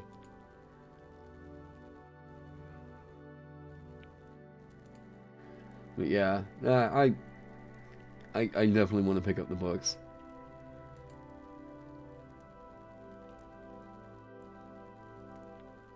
They know how to sell their aesthetic, man. Like, look at this. Look at this. What? Like, if I was to do something similar like this in, Oh, Jared, hey, thanks for hanging out, man. I'm super sorry you're dealing with all that. COVID is... I just had it 2 weeks ago. It is seriously not fun. So, I hope a speedy recovery, and we'll see you soon. Oh, your boss has a physical copy of Morkborg on his desk. Like, doing this to, like... I mean, yeah, it looks really cool, but man, like, there's a lot of work that you have to continuously do for your layout that, like... It looks cool, right? I don't know why, but that just... we think that this looks neat to... for preview. That we're like, ooh, it's slanted. That makes it look all rebellious and... I don't know. It makes it look punk, and we like that, right? Which it works really well for the Morkborg look. But yeah, it's great to find, like, you want to see a book that just absolutely knows what the hell it's all about. Here you go. And man, it looks dark at times. Some of the stuff is almost Junji Ito-esque. Like, real heavy. I guess that's inking? I mean, I guess I don't really know what else it would be. But yeah, some of this stuff is almost like right out of a Junji Ito book. Ugh. Yeah, I love their look. I'm not a huge fan of it whenever they lean into the red. But like, oh man, yeah.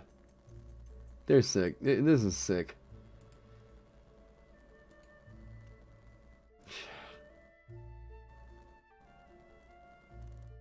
Free League Publishing Morkborg. Are they actually doing a physical print? The RPG where you can't save the world. I couldn't remember if they actually did a physical print or not.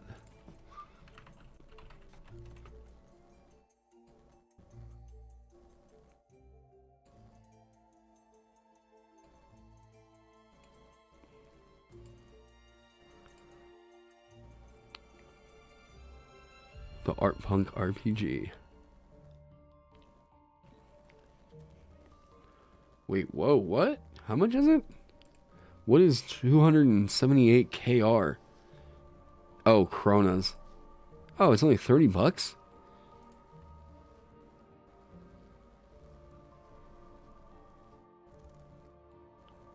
Shortly to purchase. Man, yeah, I'm gonna have to pick that up. It's just, they know what the hell they're about. Morkborg is pretty sick looking. Okay. So, Sweeb,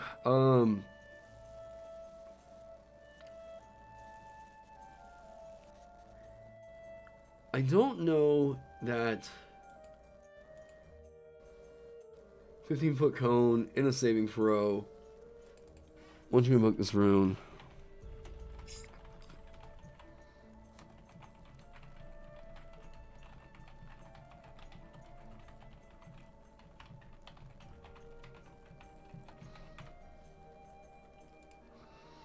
Okay. You back in your bed or you're smashing that like button? And... Wait, what? Are you copy pasting that? What are you doing? This is like the weirdest bot. No, what was that weird bot the other night? The vegan like inspiration bot that showed up in the middle. That was so funny. Oh man. Okay. It was like, oh, you can do this, it'll be all good. And I was like, what the fuck is happening? So here, the thing I think would be really cool, or startier, is like the breath attack being all the creatures that are in there are instead subjected to the telekinesis spell. If it fails.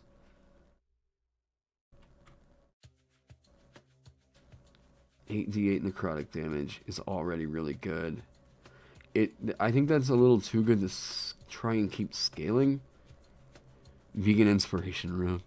11d.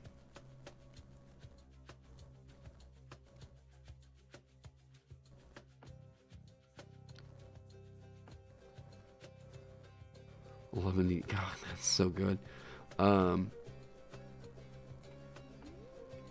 Okay.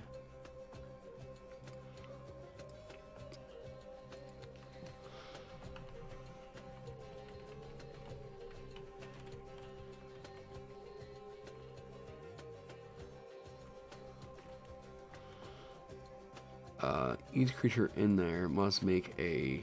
I think they usually do strength saving throw against... Is it strength or intelligence? Like, what is it for telekinesis? Because if we're just going to say this is a big minefield of telekinesis, that's so good.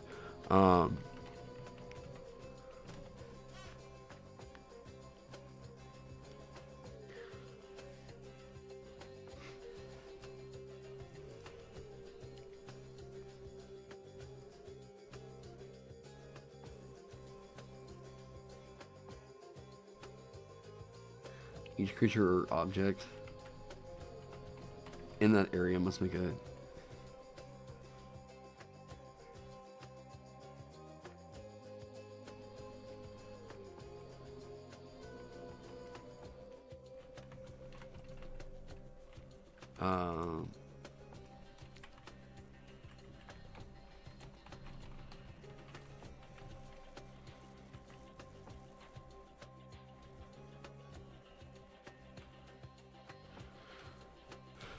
or be subjected.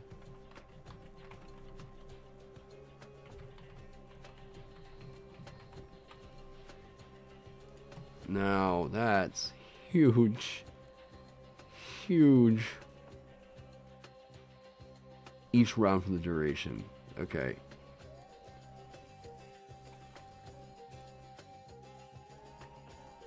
There's that.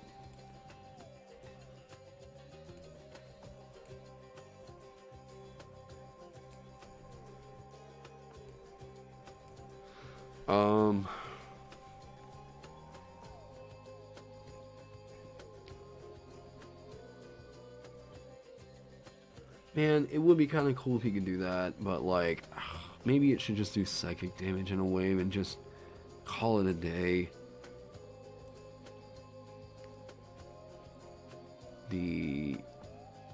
Pharaoh's runes. Hang on. There we go.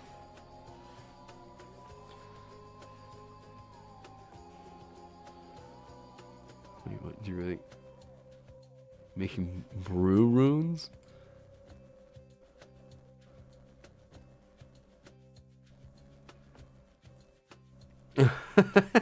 Oh, these are cute. These are cute. And actually really good layout work on this. What? Oh, this looks good. I don't know where you got this art, but that's actually pretty funny. Okay.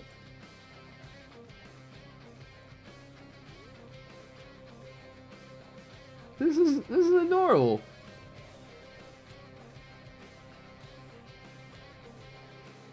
Caffeine beverage. You're such an object with caffeine. You can't even put sleep a magical me.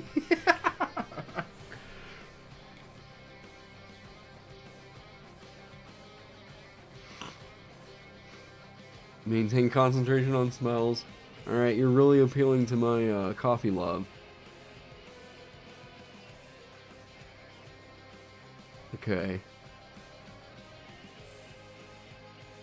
Consultancy. What? There's some cute stuff happening in here.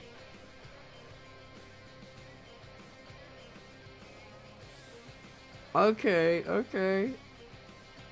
I mean, it's got to have a coffee rune in here at some point, right? This is clever.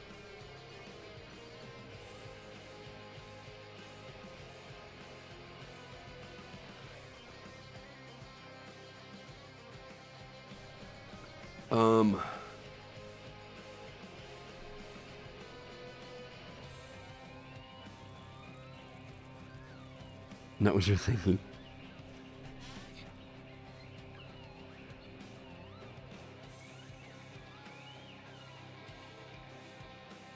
No, exactly. Exactly. There's got to be coffee references in here. Hmm.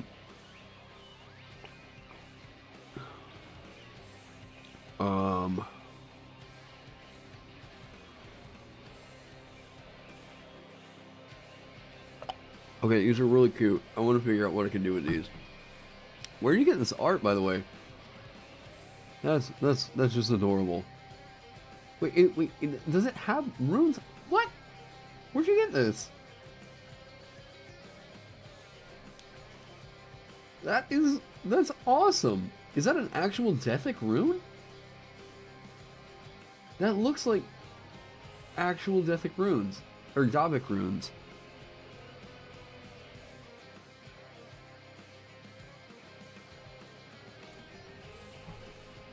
Look.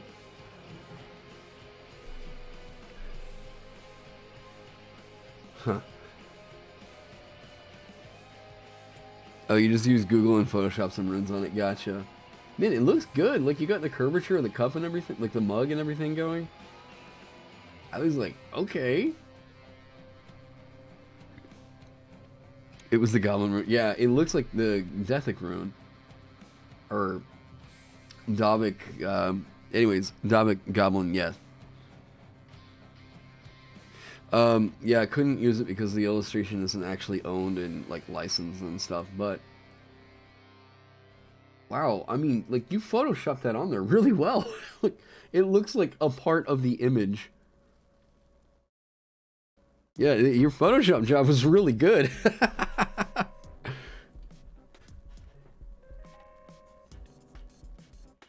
That locks your coffee. There is a... What was the infinite coffee mug or whatever that's in... the infinite thermos that's in Strixhaven?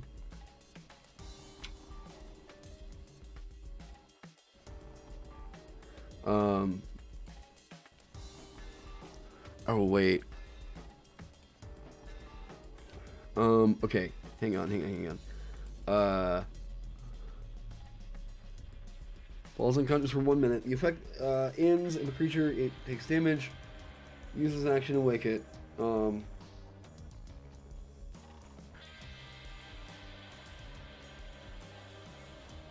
unconscious for 1 minute.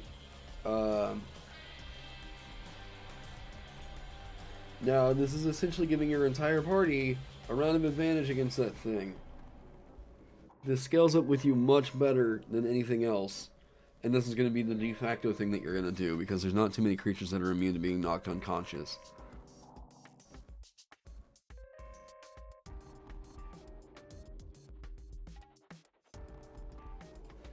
So...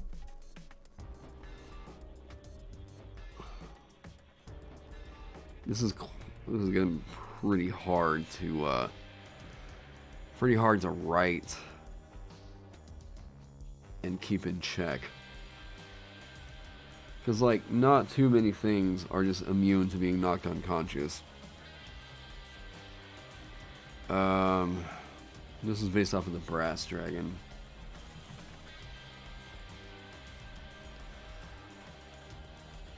Brass Greatworm. God, what art, though?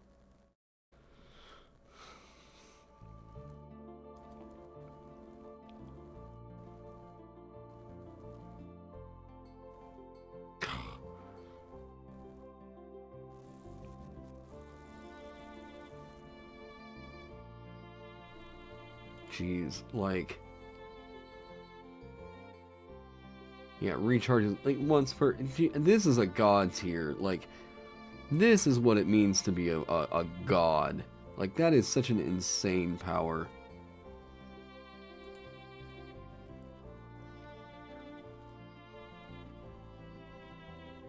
Yeah, yeah.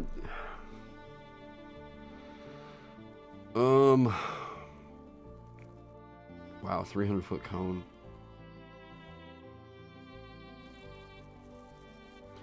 And, like, it's okay to do it from, like, DM to player, but, like, player to DM? Man. A 300-foot cone. A 300-foot cone. There's, like, most battle maps aren't big enough to cover that. That's just basically like, yeah, I'm just gonna, you know, wipe the floor with, wow, 4 legendary resistances per day? Man alive.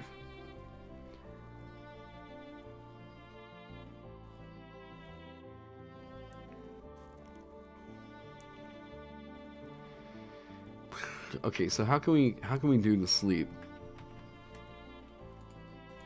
Cause like it would be cool.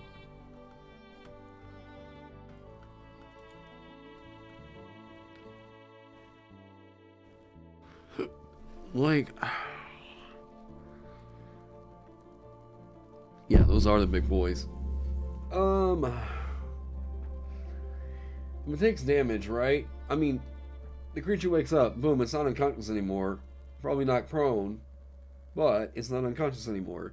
So the first time it takes damage, very, very good. Like, it takes damage, it has to succeed on the saving throw. You have to use your action. You have to use your action. That thing has to fail a saving throw in order for it to fall asleep, which means you can get advantage on the first attack that hits it, except whenever it takes damage, it wakes up.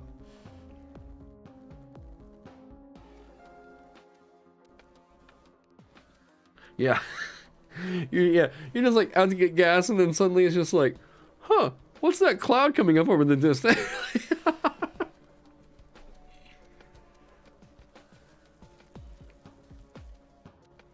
Moonstone also has, okay.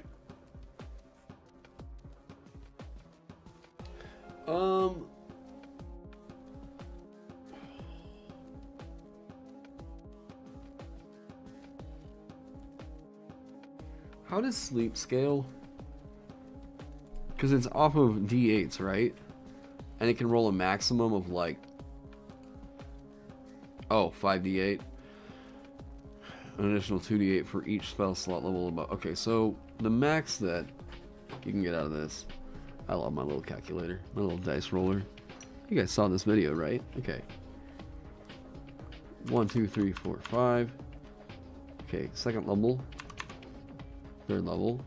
Fourth level. Fifth level. Sixth level. Seventh level. Eighth level. Ninth level. 21 dice total. But it can only go up to 89 hit points.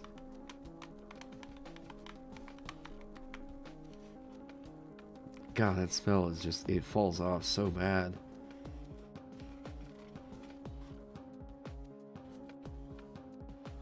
Looks like your dad's second computer. Go watch this video if you haven't already. Yeah, this is the auto dice roller from Critical Machine.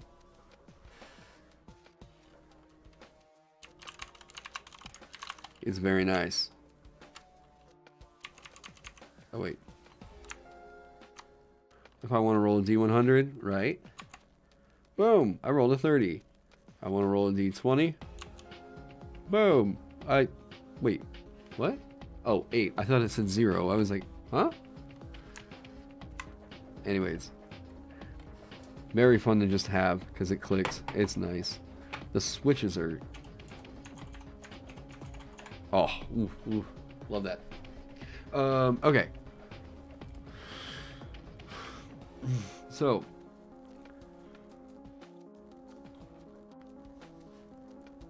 Like,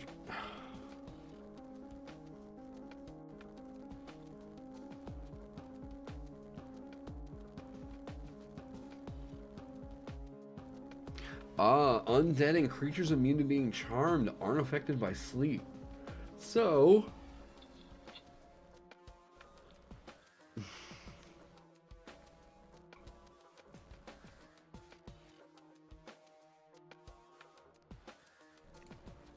can I throw it hard enough to be embedded into the drywall like a real D10 or D100? I wouldn't want to. By the way, hey man, how's it going? I wouldn't want to, but I'm pretty sure. I mean, this thing is thick. This boy can do some damage. I certainly wouldn't want it thrown at my head. The switches are nice. I just love the look of it. Ah. Everyone forgets about the charmed immunity. I never remember that that's even a feature of this, because, like, this is so good in the first year of play, but then you are just going to forget it. You're going to forget this spell exists. You want this to be good. Like, you would want sleep to feel, like, yeah, I want this to come into play quite often, but, like, it really won't. Like, it's crazy how good this looks first to fourth level, and then immediately just... Don't pull a hammy. Hey, the Runekeeper will be up soon. That I can promise you.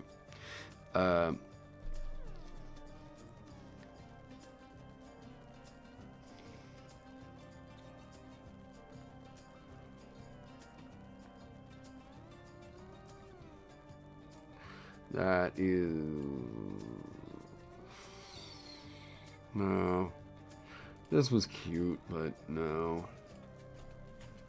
It's not gonna work. Counts as a fire rune. You find joy even in the most mundane conversations. Scourge of the Furies. Furies. Later, we'll see you, Eric, man. Have a good night. I hope you guys are staying safe down there in Texas. Let me know. Well, I guess you can't let me know if that power grid goes out. But, you know what? Good luck. We'll see you, man. Also weird how this doesn't work for undead, but assuming the constructs. Yeah, it's odd. I'm curious if this is going to be a problem. I think it is. Hey, Texas would appreciate the sentiment. Oh, man. Come on up to Oklahoma.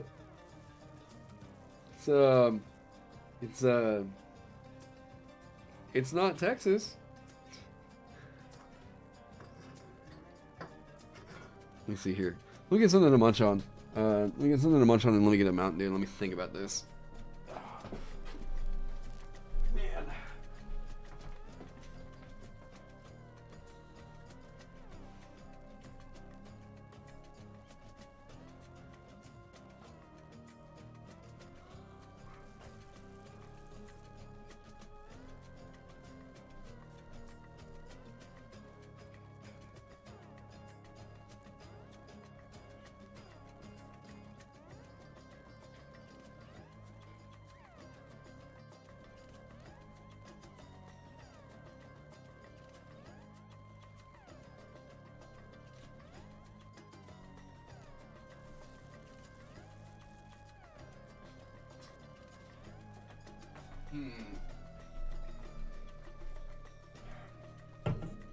I may need to cut this for right now.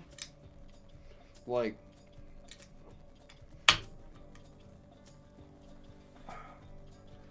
I might have to cut it.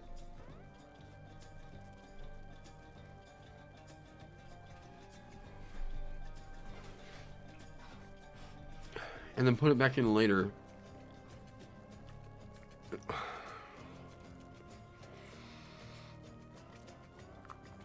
Man.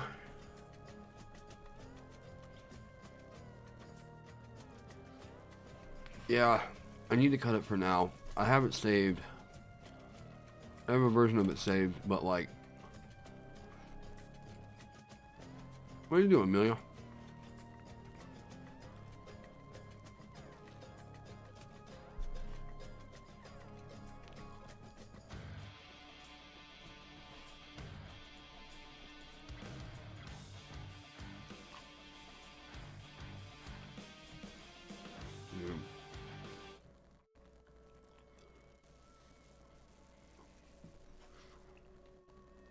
Okay.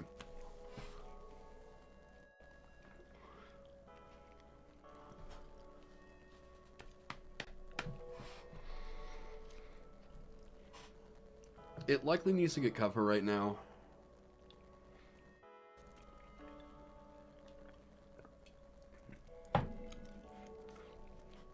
We can focus on the other runes.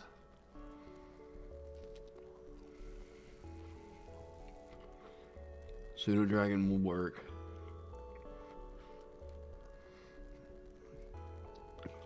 Ooh. Wait a minute. Wait a minute.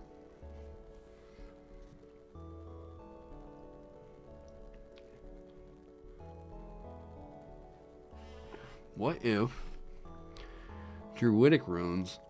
There needs to be a Druidic Rune that can allow you to do something cool with your wild shape. Something different.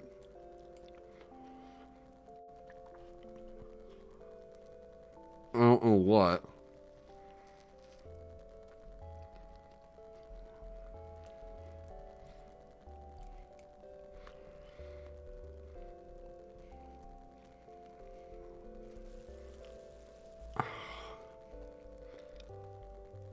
I don't know what.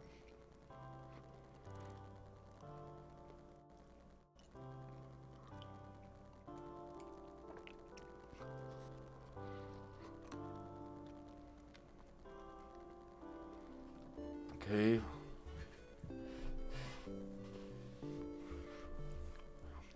Home of Tiger King. Oh man, we do not claim Joe Exotic.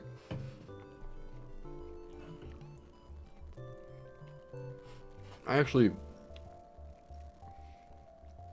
if I remember right, there was someone I went to NSU with that like was a part of the documentary, but I can't remember who.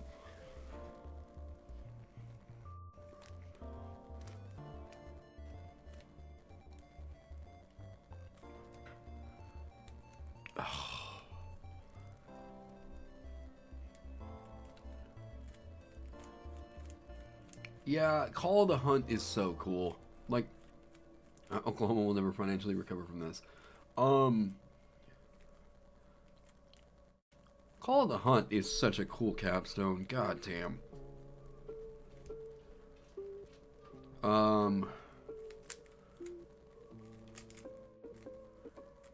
Like, I'll criticize all kinds of crap in Tasha's, but like, man, Call of the Hunt is just so good. Okay.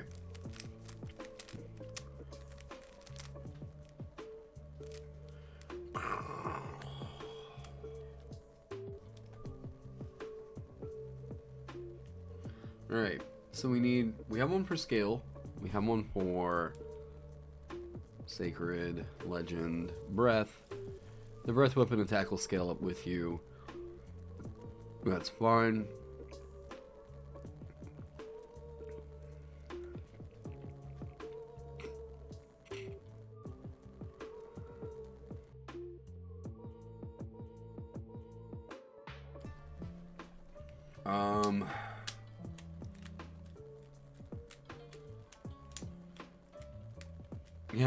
Yeah, we never had anything to recover. That's fair.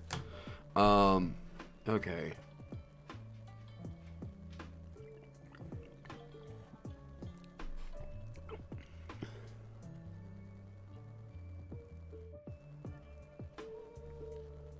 Being able to change your wild shape form and keep hit points.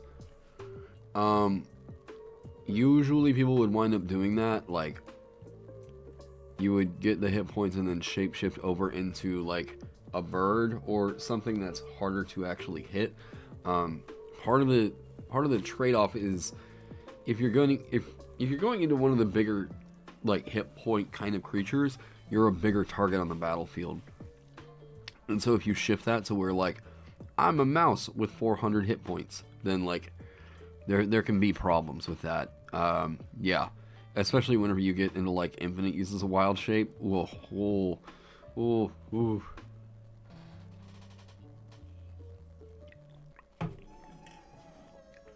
But yeah, just, like, the fact that you take up more territory and you are more easily targetable makes it to where the hit points are, like, more easily justified.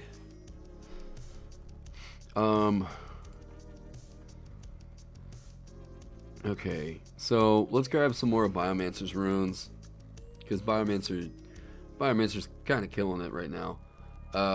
We'll come back to Feral's. You don't have small brain, you have big brain.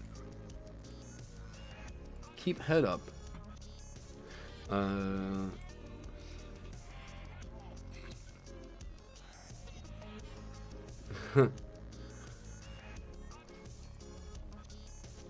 The creatures that would normally see them provided no hostile actions taking turns as bees. That's cute. This is adorable. Okay, wow. Okay, so yeah, I like the first part of this.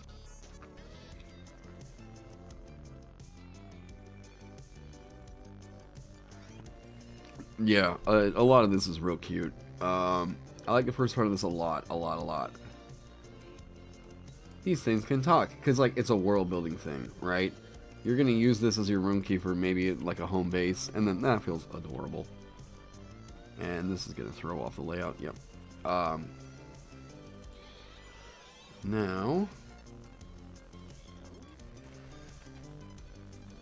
we don't have a critter rune, but we have a beast rune. And I think we can build off of that. Because we want to keep referencing the same word if we can, so they can keep getting stronger with each other.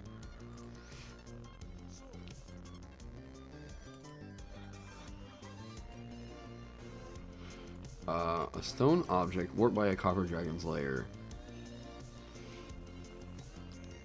I think we can just say, like, warped by... and not get so specific with it, because that's already pretty good. Like, boom.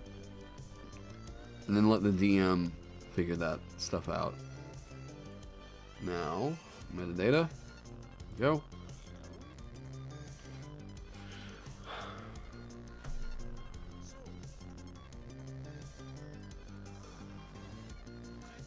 Speaking understand Draconic. Wow.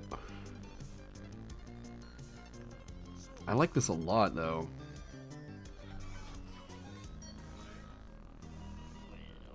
Okay, so is there a need to make this with any prerequisites? While holding the object inscribed with rock, a creature can press it against or reach a rock for 1 minute. Magically create happy and lighthearted carvings of its choice that lasts until a rock is moved more than 1 mile away from it. Okay, I like that. There's utility in there.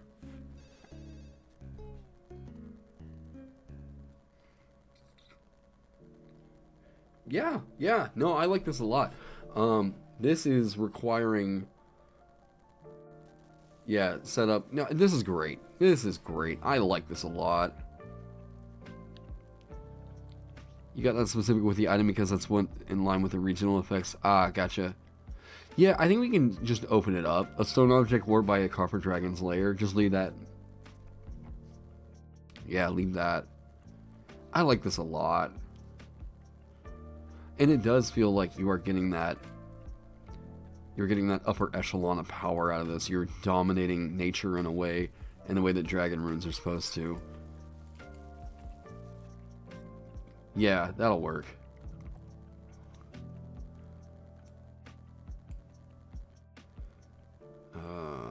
Throth.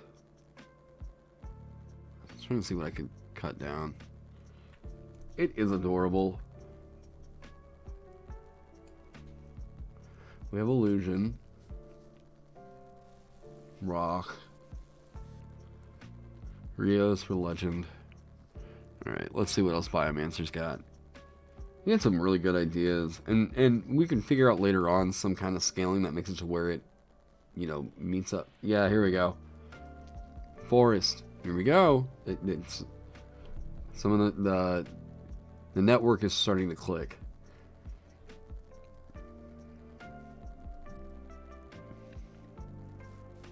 For every panel of thickets it creates. Is that like... How big? So, when looking at this, how big is a panel of thickets? Oh, wait. Oh, dirt. I should have just kept reading. Okay. Wow.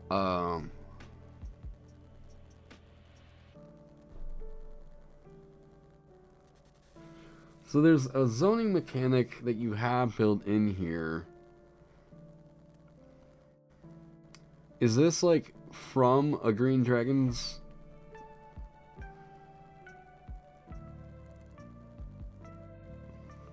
Hmm. I'm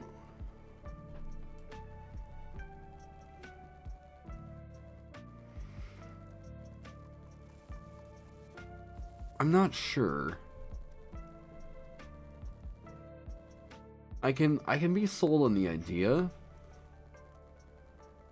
that there should be a zoner. I can be sold on the idea that maybe if like, I mean, you can cause the thickets to grow, but I think what you can do is like,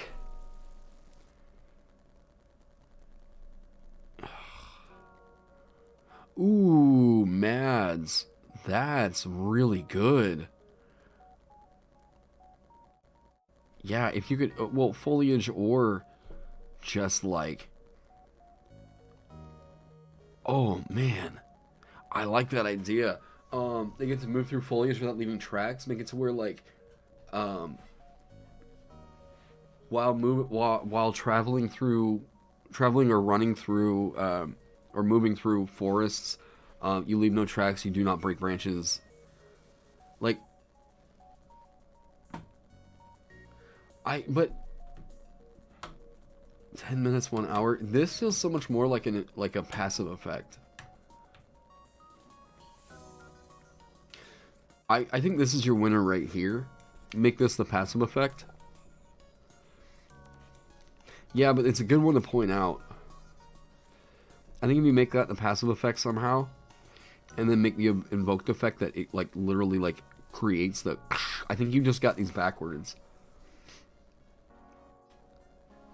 Yeah.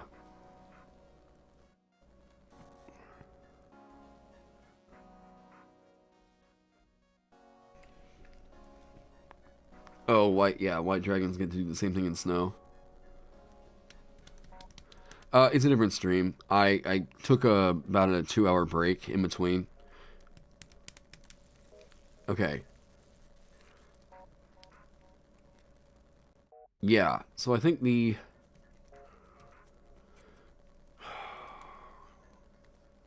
Yeah, the winner is swapping those, I think.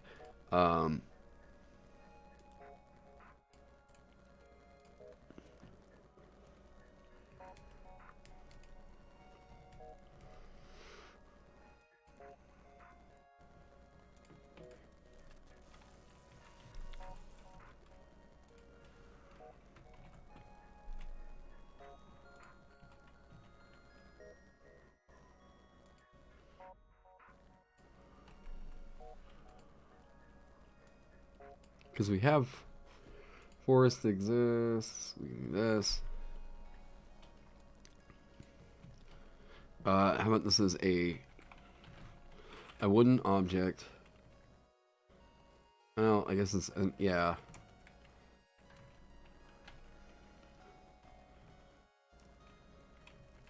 That'll work. Okay.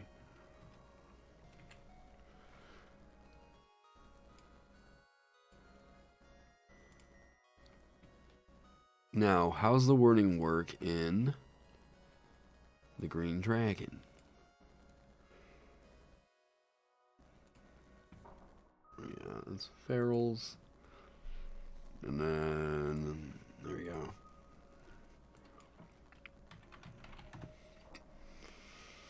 Let's just do this. Dragon. Green.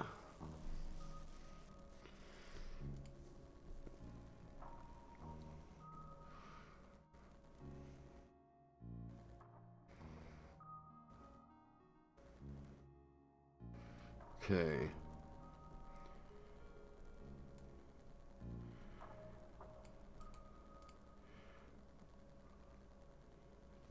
while moving through forests. Okay, you leave no physical. This seems to be pretty good, because otherwise people aren't going to take this over taking a weapon or magic rune, right? So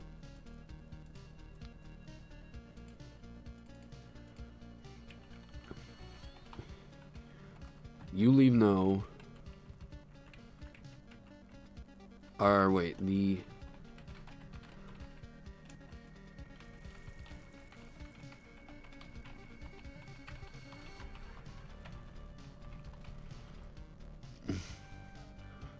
evidence of its passage unless their passage unless they wish to. Tracking it there is impossible except by magical means. In addition, they ignore movement and magical damage from plants in this area that are neither magical nor creatures, including thickets. You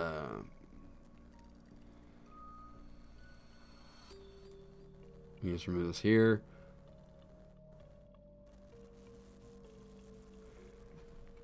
From their path.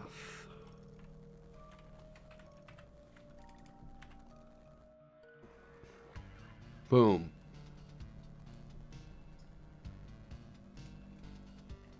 I left an E on wish. Wish? You mean you don't say wish?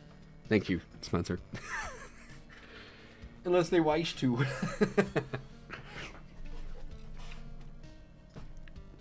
Okay. So, that's very good. That's a very good effect. You know what you can do with this that's really nice is you extend it to other people. But like, man, making the thicket is pretty good.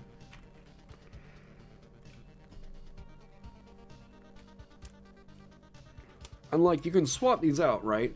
You know this, it doesn't mean that you have to like prep it, but like you can think about like, okay, Akiwak, right? I know this rune, and I can prep this thing at home and be like, alright, we're going out on this adventure, I need to get this thing ready because I expect that we're going to be running through a forest. This is actually pretty damn good. What's the good invoked effect that we can take from its lair?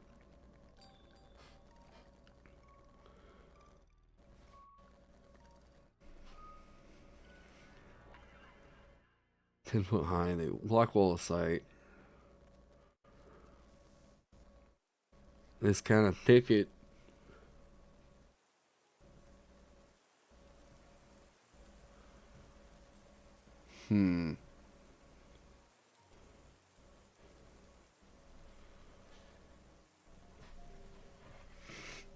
Okay. A wall is up to 60 feet. Jesus.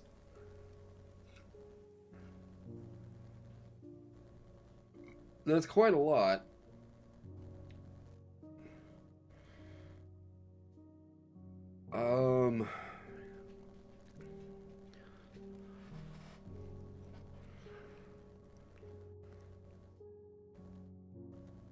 Yeah, the synergy is nice. The synergy is pretty nice. But like, you could also do this. And 20-foot radius. And it disappears. Yeah, you can get the same kind of level of love out of it right here, I think. Oh, Huntsman, yeah, hey, thanks for coming by. Thanks for hanging out. The thickets might be cool. But I think like the grasping roots and vines feels alright.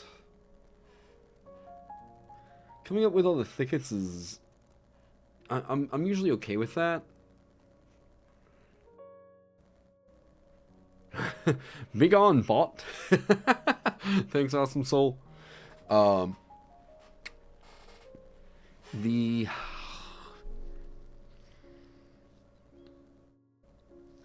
yeah, they're doing.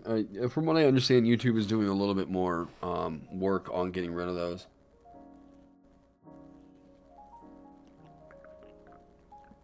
Hopefully tomorrow, this might be ready to go. But yeah, I'm looking forward to seeing you, Huntsman. Have a good night. Please get some sleep. All that good business.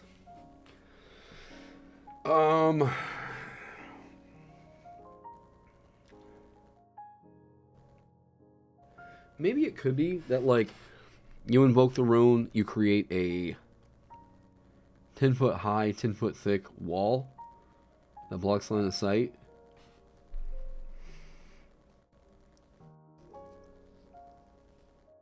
But, geez, that's a big ass obstruction you just put out there.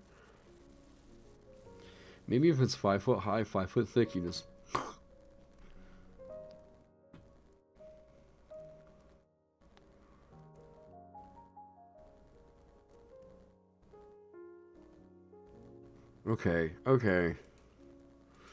Okay, we can mess with this. We can mess with this.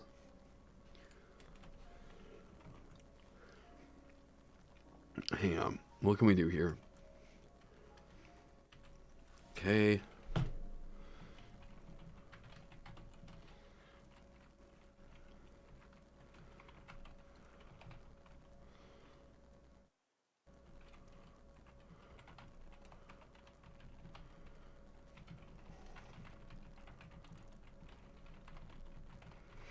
Is it 5 foot high, 5 foot thick? Okay, so that's just a block. 10 foot high, 10 foot thick. That's a pretty damn big area. I guess if it's the thing that you're picking as an inscribed rune, it's okay.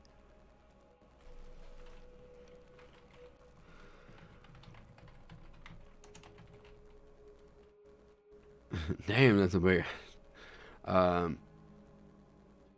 move through the thickets with every 1 foot.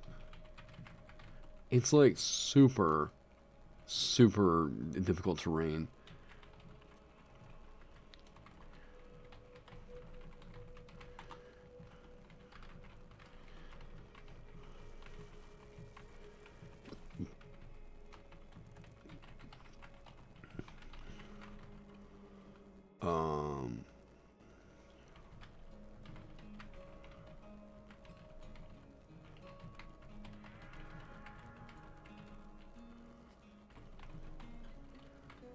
I guess 1d6 piercing damage isn't all that bad.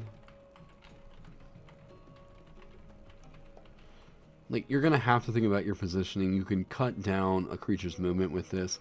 That's the real strong thing. You could meat grinder it, but it's not all that great. But they are very easy to take out. Okay, you know what? This is actually probably okay. 10 hit points, resistance to bludgeoning and piercing damage, vulnerability to fire damage, and immunity to psychic and thunder damage. Once you invoke this rune.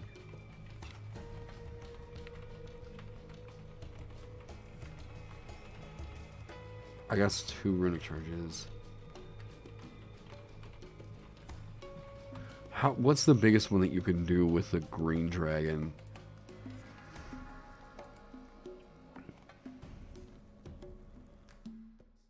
It's not all that bad. I think, like, what's like a first level spell? I guess we could say that this is gonna be like a second level spell. How many hit points does it have again? 30. Oof. 30.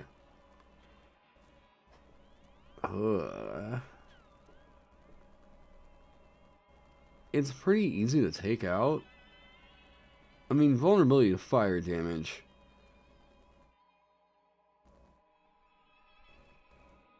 Odd it's not immune to something like, I guess, poison damage?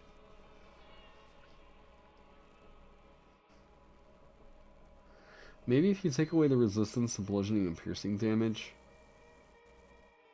it's... I don't know why that's there.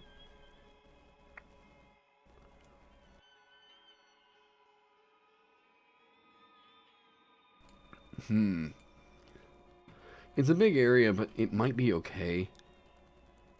Ah, but it goes away. Okay, this is how it's okay. 15 hit points. And this is the region. Oh. I was like, what? 5 feet thick. Here we go. 10 feet high. 5 feet thick. Yeah, and then it's just to build a wall. Okay. 15 hit points. Yep, and then you can just do this boop, boop, boop. Keep popping this into existence. Yep. That is a damn strong rune. Have I ever tried punching a rose bush? No. But I feel like if I hit one with a hammer, like a big maul, might not fare so well.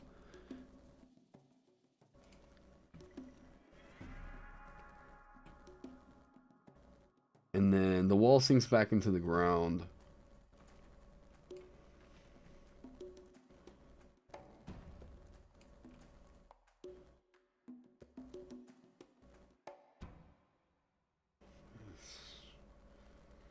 Oh, because there's the big bad damage right there. How about we just make that a D8? I mean, the D6 is... I don't get why it's a separate damage die.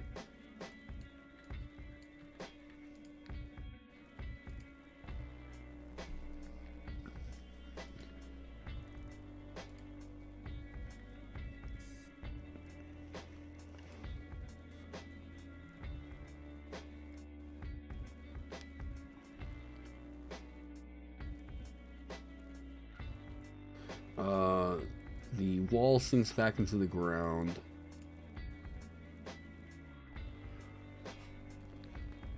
The wall sinks back into the ground if you invoke this rune again.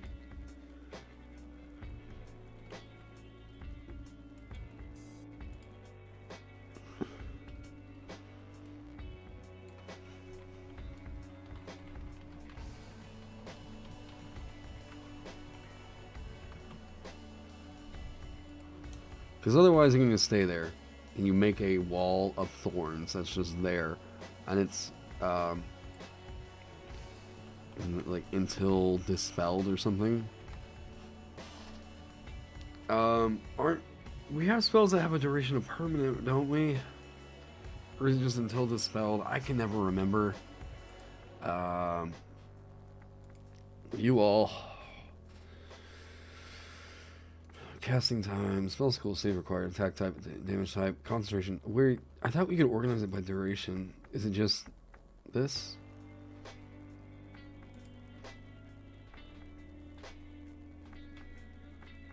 Until dispelled or triggered. Until dispelled or triggered. Okay, special, 30 days. Okay, so...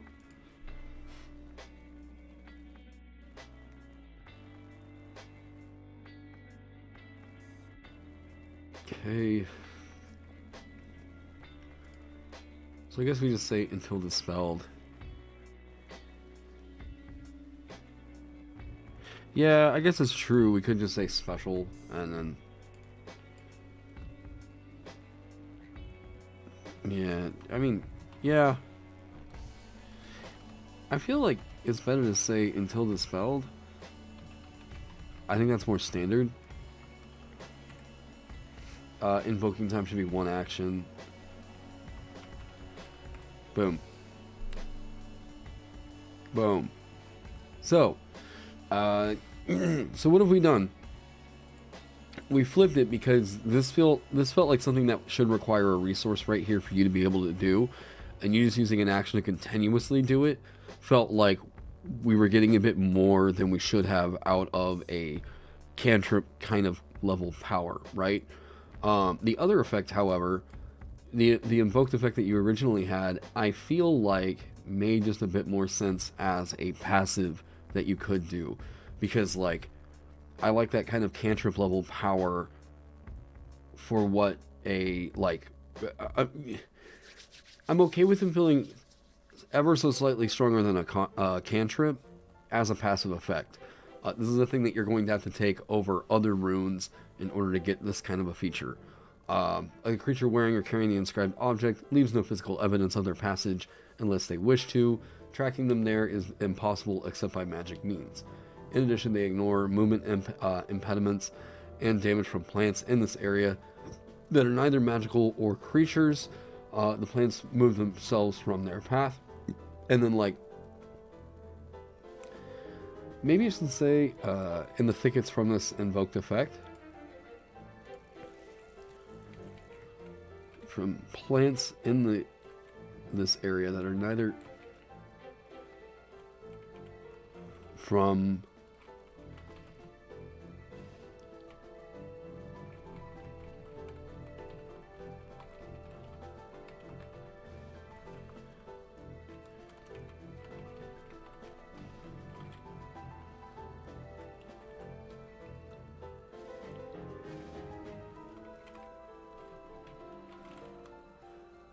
and plants in the area that are neither magical or creatures. There we go. Just to make clear. Just to make it clear.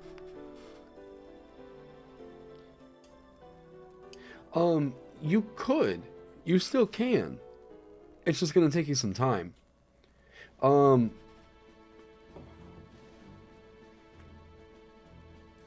that would prevent this.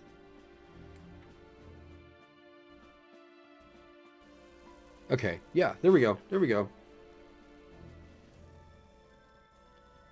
Now, you could make a bunch of different obstructions in here, but I like that. I like that this could make you a zoner. That's a really nice rune, actually.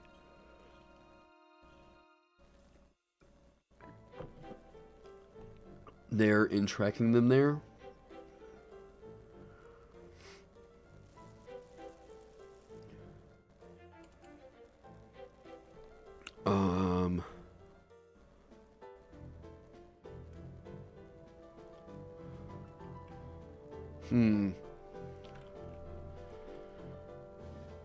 Carrying the object leaves no physical evidence of their passage unless they wish to. Tracking them is impossible except by magical means. In addition... Oh. Amanda Davis. Oh. Hey, are you home? Yep, I can do that. Alright.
Yeah, everybody's saying that it was going to be gone by Friday. I'm like, are you kidding me? I know. You know how much snow they're saying we're going to get? So much. No, Amelia, back off.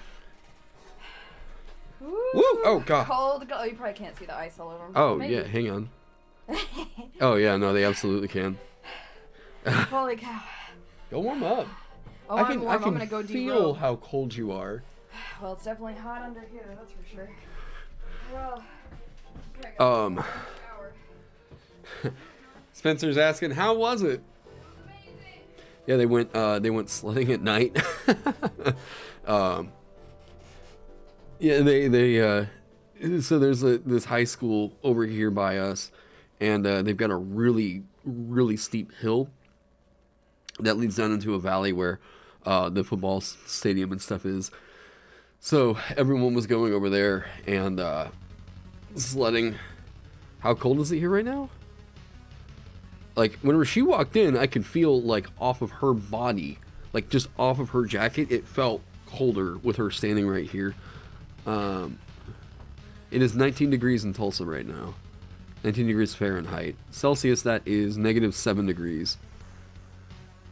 And it is most likely just going to snow for tonight. And then, geez, this might not melt. Oh wait, that's fair. Oh, that's Celsius. God, I'm an idiot. Okay, 40 by Saturday, 40 on Sunday. It might melt. It might. It's just everything's gonna be so mushy. Nice.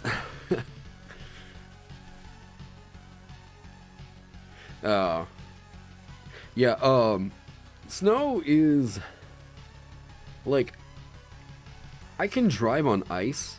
I can drive on ice just fine. I can't see through snow. Can't see through snow. Yeah. I was like thinking, man, I could go to the convenience store and like, I don't know why like chicken taquito sounded really good, but I was like, man, it is so not worth it to even try. Okay. So let's see what else Biomancer threw at us. Oh, yeah, no, I can't even imagine, like, being trapped underneath snow. It gets kind of bad here in here in Tulsa / Oklahoma, but we haven't, like, when was it? Was it 2009 that we had, like, that really bad ice storm? Yeah, 2008, 2009. Yeah. Oh, yeah, no, it was after senior year. There was two of them. There was one. Was there? Yeah, there was one about senior year, and then there was one like a couple years later. Or like 1 or 2 years later, I can't remember. Because I remember me and 2 high school friends staying at somebody's house, and then Yeah. the other one, I remember being with Tony, Andrew, and Michael. And Yeah. This was the ice storm that told us how fucking bad an ice storm could get. Yes. I've got some pictures pulled up because I remember the trees breaking. Like, there's so many pictures of like the Oklahoma ice storm from that year. This is from the Tulsa World. This actually looks like a Tulsa street. This looks like a city street. It looks rural right here, but this, for some reason, makes me think that this is actually a neighborhood in Tulsa. The ice was so heavy and it was freezing on the trees that all the trees were getting weighed down and snapping. So whenever this ice storm was like bad, it took us months. I mean months to clean up after this. Yeah, a lot of people were out of power for a couple months. Yeah. That's TU. Yeah, that's TU's library. That's where I went to college. Right across the street. Yep. Yeah, this was terrifying. Because we had never seen anything. Yeah, power lines right here. There you go. It was dragging down the power lines, weighing them down. But yeah, the more foliage a tree had, like the heavier it was getting. And it was, I mean, this felt like this went on for weeks. That's Wyoming. Yeah, that's not Tulsa. It felt like we were feeling the repercussions of this for a long ass time. And this was like, oh yeah. Wow, is this Yeah, let me send you some pictures on Messenger. I've got some. from 2008? Yeah. Wow. You work in the tree industry, and I see a bunch of storm damage. None of them compare to the ice storm I saw as a child in Missouri. Oh, no kidding? Yeah, I mean, we had never seen anything, at least in my life, I had never seen anything like this. This was the worst ice storm I had. Like, that made me realize, whenever they say it's not the snow, it's the ice, that was the storm that made me realize, oh, that's why we shut shit down for the ice. Like, yeah. You have family in Toronto, and they have to deal with ice storms like that. Yeah, they need to, like, man, I don't know. they I need to save this actually. I know that they were talking for a while about burying all the power lines, but Oklahoma's power grid is like kind of complicated from what I understand. So like, you know, you're talking about billions of dollars worth of work that probably needs to be done, but probably just won't be done. Like it just won't get done. That's Oklahoma. So let's see. Next one up, you've got Wayloon. Let's get here. Hang on. Okay. Moonstone Dragons, Moonlight Breath. Okay. A creature attuned to Wayloon can keep track of how much time has passed in the material plane. While in the Feywild. Oh, okay.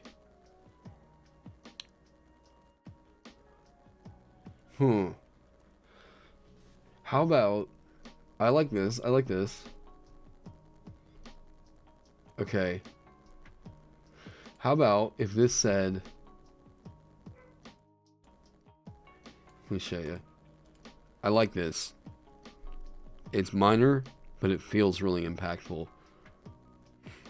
And it feels like a cool flavor pick. Draconic Fate, Wayloon. You're not going to prep this every day. This is not an everyday kind of like, I'm going to always travel with this. It's cool. It starts with a W, right? Yeah.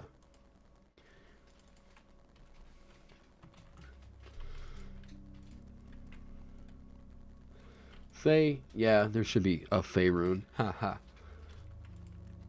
Alright.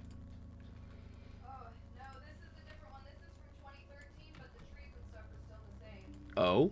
Yeah, I'll show you. So you could say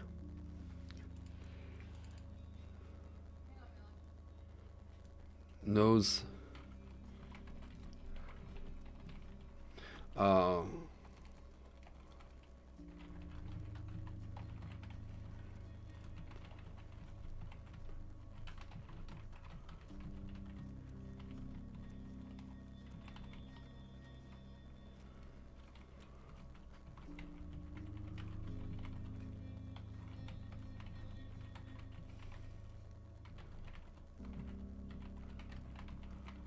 that feels cool, and it's not a big power spike.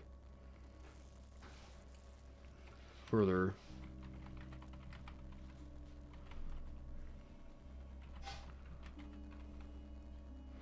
Does it need to be attuned? I think it probably does. And it's okay because an object that's been hit by a moon. I don't know.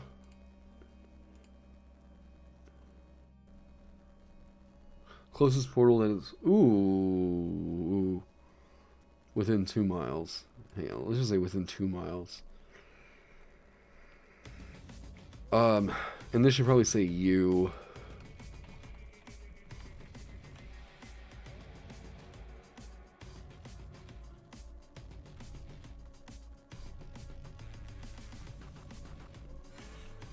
You must have been to the Feywild in the first place. And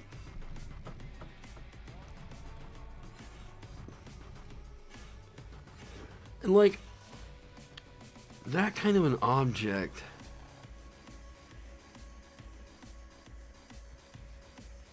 Oh, one is created in a location chosen by the team. Ooh. Okay. Wow. Okay, that is a big invoked effect. That is a shockingly large invoked effect. But it only lasts for 8 hours. Huh? Oh, did you send it to me? Yeah. It's something like 3 inches of ice. You can see stuff like in the case. Oh, yeah.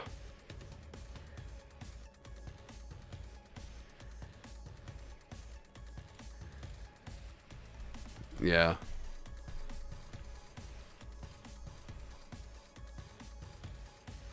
Oh, and there was Couple tons of... inches thick. Yeah, that whole tree was like Yeah. sloping all the way up. It's just so insane. Yeah, it was broken in half. So insane. This is Look how thick that is. Yeah. That's almost like artistic. That's Well, pretty. that's what the album Well- was called What Bad Weather Looks Like to an Artist. Yeah, I mean that ice is frozen thick on a leaf. yeah, like, On a like the leaf. one, exactly. Like the little tiny sticks inside of all that ice. That's insane. I know, man. Um, And then I'll send you the video of what it just looked like outside. I'll make a picture. yeah, you're giving the option for like that DM fiat, and that's okay, but you are still hard pressing, right? That it's like one is created in a location chosen by the DM within range. Like, oh yeah, it's real pretty. It's scary, but it's pretty. If that disappears, you invoke it, right? Takes 10 minutes. You can create this.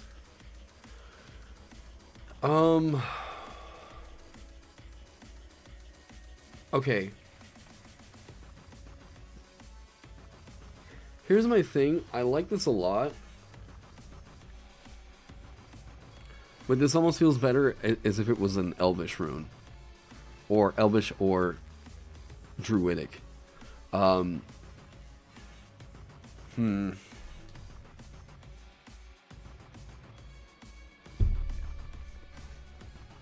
call it Islog. Yeah, translated to Ice Strike. See, everything in Danish just sounds so epic. We call this Islog. Yeah, it will. The scary thing is, like, you don't really think too much about the damage that ice can cause until it, like, literally weighs down a tree with, like, 2,000 pounds worth of ice and then just snaps it into the road. And it's like, oh, cool.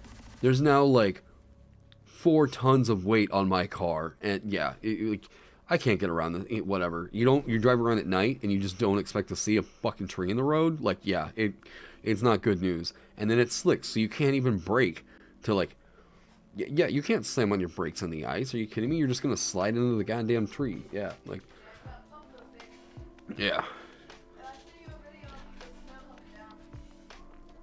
Tonight?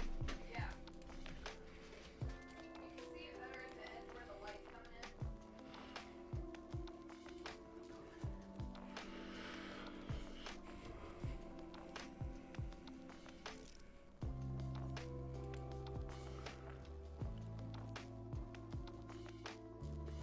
Oh, wow. Oh, that's like haunting. That's that liminal.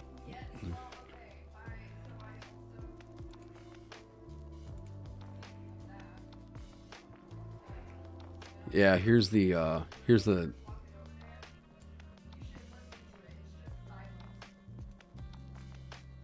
oh yeah. I mean, it's beautiful. That's the place where the Amandas went sledding tonight. I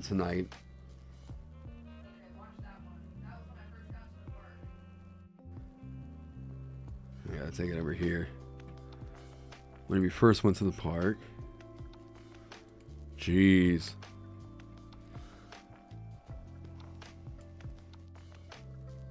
Wow. Oh, this is...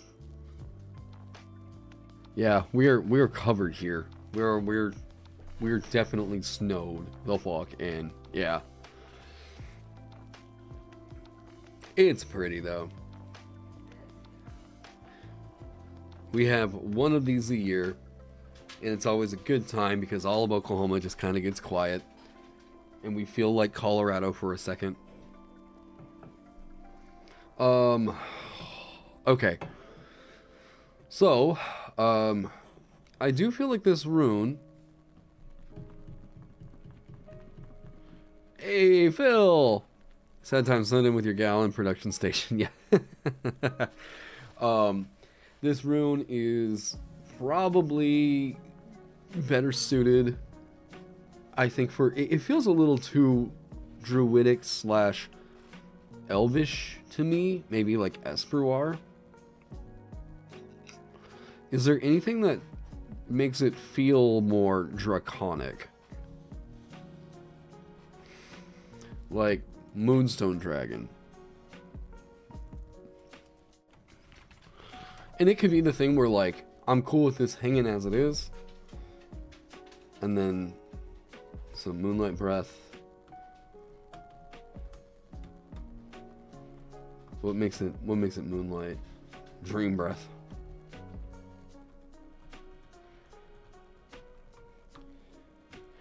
Does it... Gargantuan Dragon typically neutral.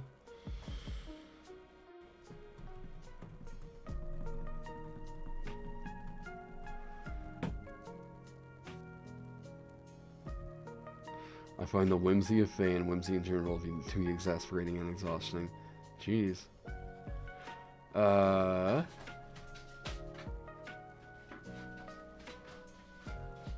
Dogs?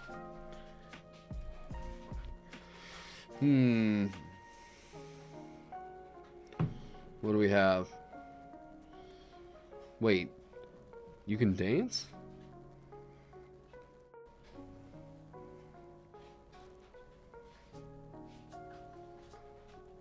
Okay.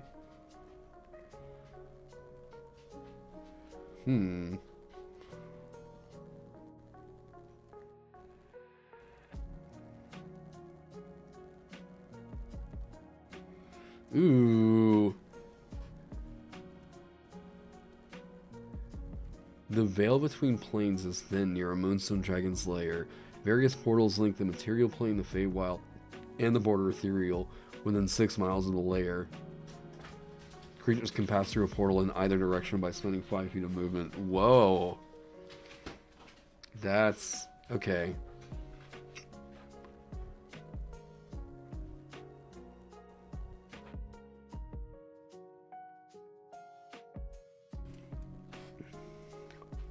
Okay, I think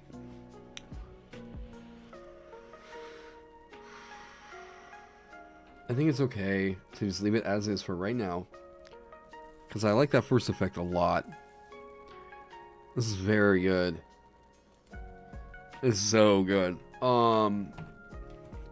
You do open up a portal with this that can bring you into the Feywild. This needs a prerequisite of, like,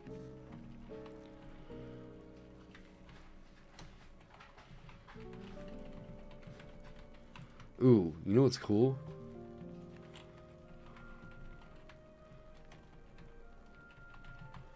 Or draconic or druidic runes. Ooh. That's kind of cool.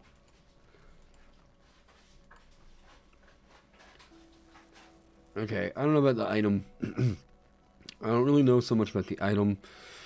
It might need to be just something native, like anything native to the Feywild, or an object that's native to the Feywild. But then, like,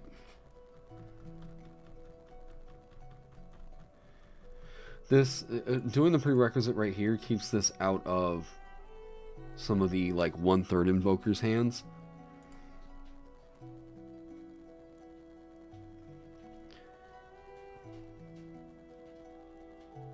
I don't know. I don't know about the, maybe even just like a vial of pixie dust. Something that's, because this other thing makes it feel like you've got to get into a fight with a moon dragon in order to be able to do this, which, like, the next rune's your favorite? I'll leave this as is. We'll move on for right now. We'll check out this other one. What you got? Orn. Creature tuned to Orin can cast a Fog Cloud spell once per long rest, requiring no slots or components, and can sculpt the fog in any shapes it desires, provided it doesn't exceed the spell's radius. It can also cast a spell in this way using any spell slots it has of the appropriate level. Good, okay. For the duration, the creature attuned to Orin or any creature can walk or interact with fog and clouds as if they were solid objects. Oh, that's cute. These creatures don't take falling damage if they fall on fog or clouds. Okay. So you, like, make an emergency pillow underneath them or something like that. That's very fun. Okay. That's fun. Now.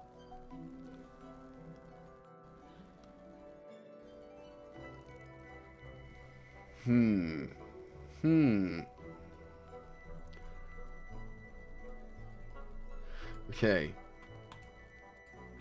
So,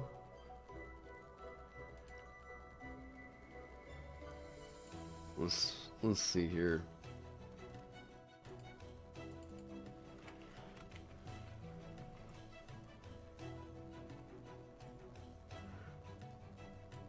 What can we do with this? Draconic Cloud totally works. Boom. An object made from solidified cloud. That is adorable.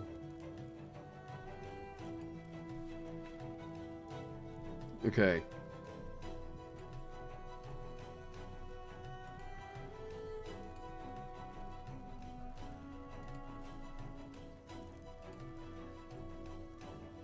If they fall on fog. Yeah. We're still. I'm still trying to flesh this one out. The thematic that was originally going for Draconic was that they were going to have a power to, like, dominate over nature, rather than embrace it like Druidic. So that's what we're kind of messing with here.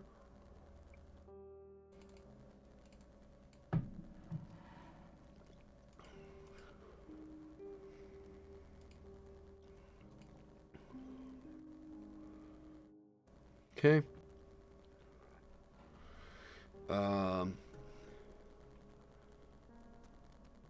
With the duration.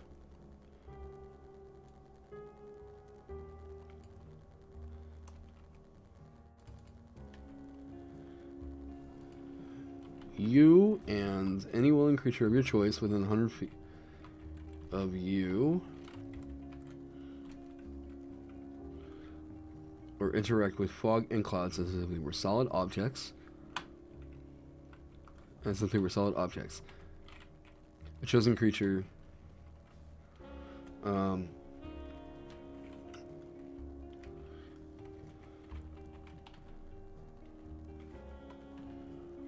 don't take falling damage if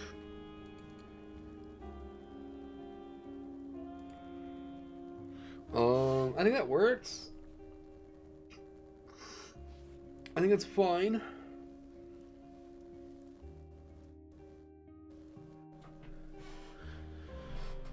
Yeah, I think that should work, and it should be okay.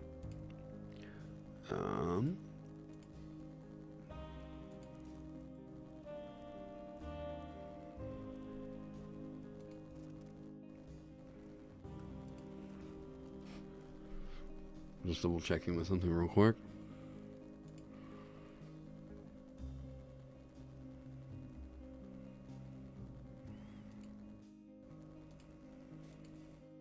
What?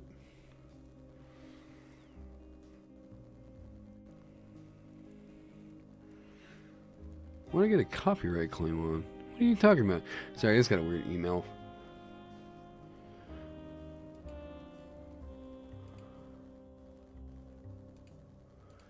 There we go. Okay.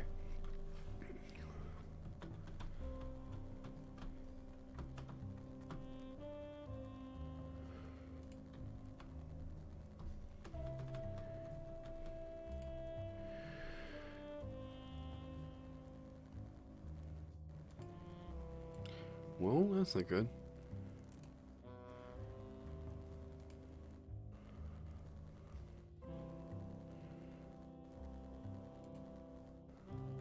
Alright.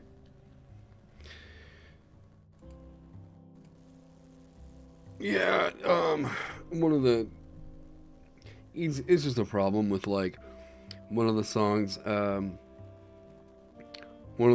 was on the playlist for the live stream, apparently, I found out today, isn't actually royalty free or copyright free or anything like that, despite the fact that it's advertised as such. But that's we deal with this crap kind of consistently. Maybe this is 60 feet, unless there's something else that's building on. I think 60 feet's fine for that. Boom.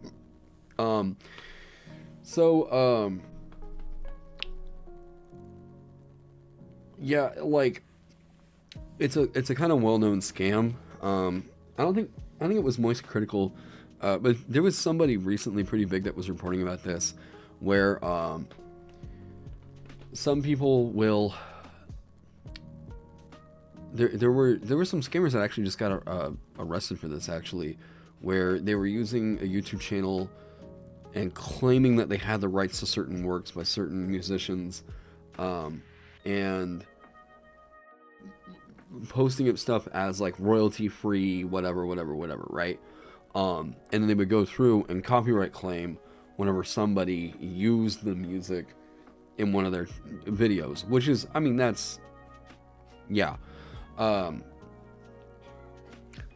can manipulate the cloud as if it was a silent image. I think so.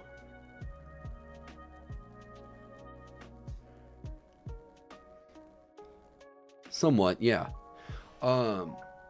So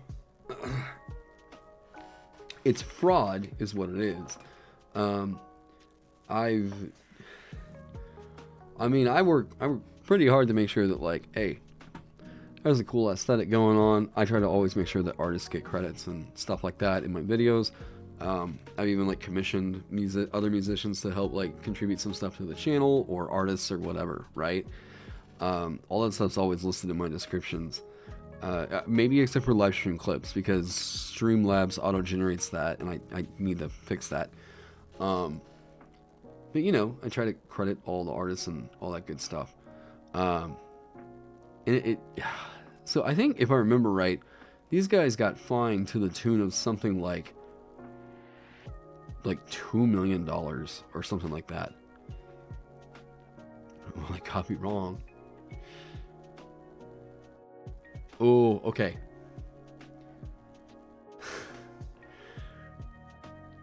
Okay. Now, I see what you're going for here.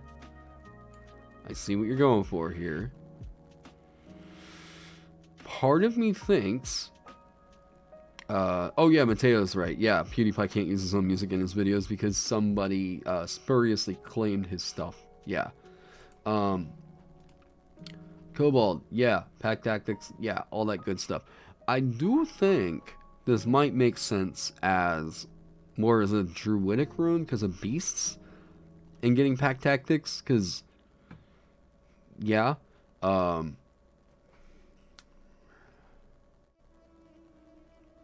Cobalt mining, Cobalt trap.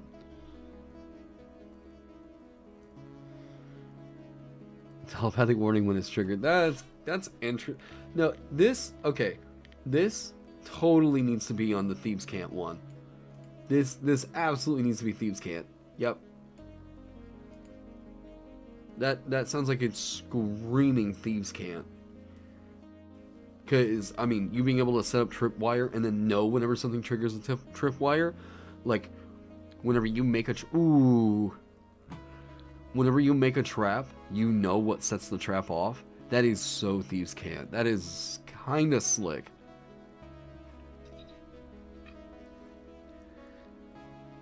Man, even Goblin. Yeah, ooh. That's other... Man.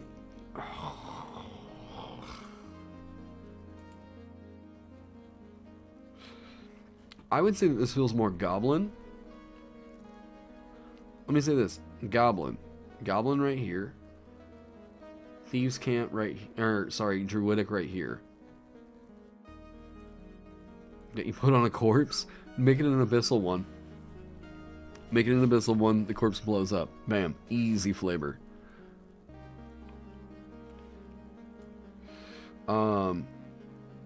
Yeah, I think this should be the Beast Rune. Just give it pack tactics. Just bam. That's real easy flavor.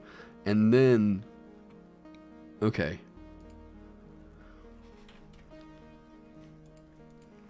Like that.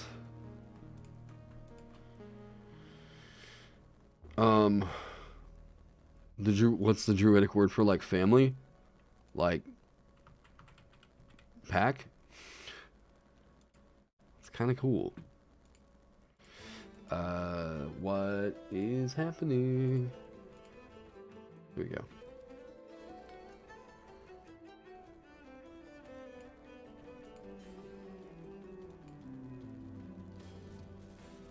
You just love kobolds too much, you cannot make runes about them. I'm all for having a kobold rune, but I do think that the, like,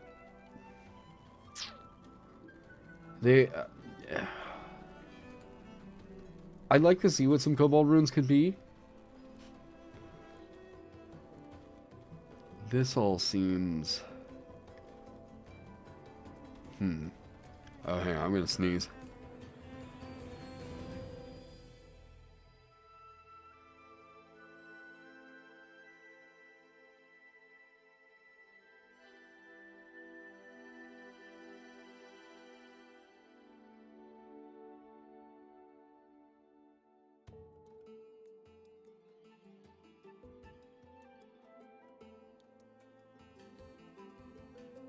Like me to sneeze. Oh man.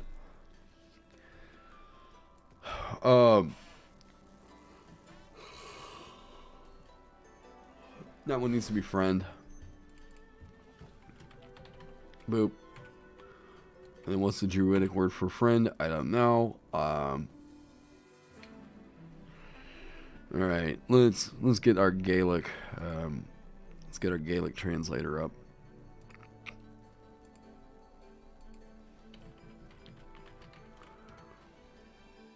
Okay, Beast, Beast.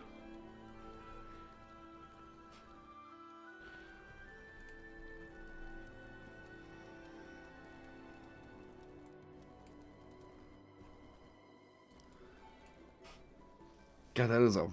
I mean, it's almost worth it for you to pick up Druidic just to get this.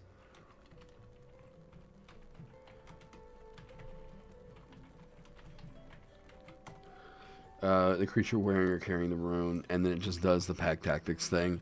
You can go over and, like, get this as, like, part of Druid. And, like, it's possible that... Wearing or carrying a Draconic rune. Okay.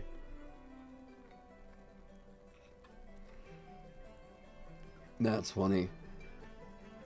We could just make it the pack tactics mechanic.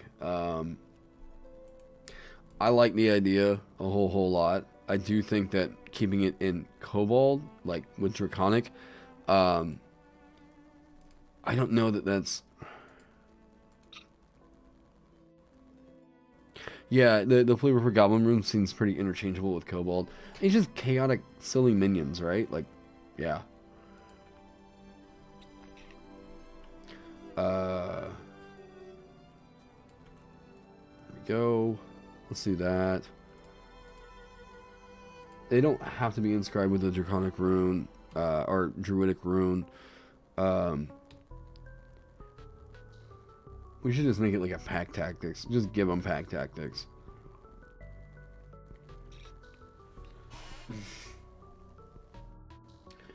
Ooh. To give advantage to the attack roll. Oh, I don't know that can be a full minute. Ooh.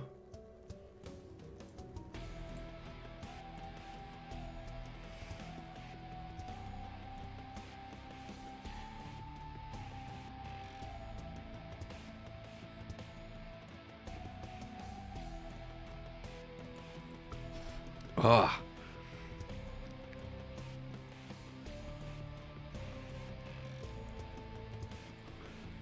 Yeah, I don't know that they can be for the full minute. It might be able to be for one round.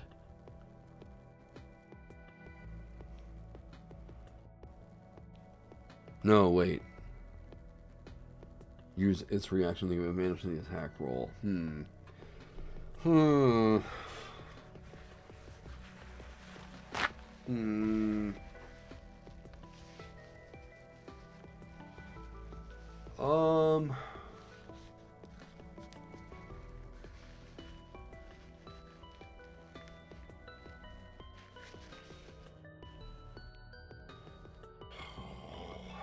Okay.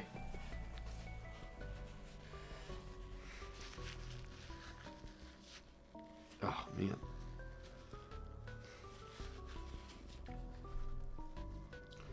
Should this require your attunement? Man, if it doesn't, like, yeah, I think this has to require your attunement. That is so... Oh.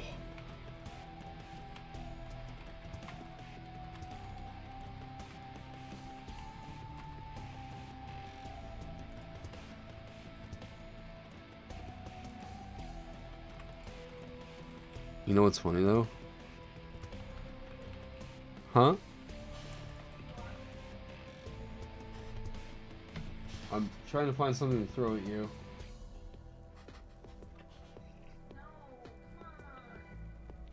What? Oh, you are right there. Ooh, I could totally hit you with something. Oh my god!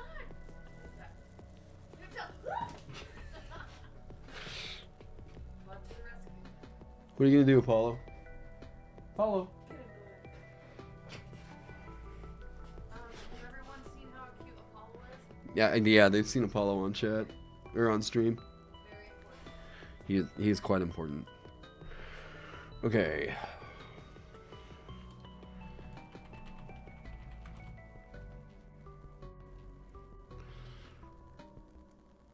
That's cute. Counts as a different rune, and it can be inscribed onto something that has. Hang on.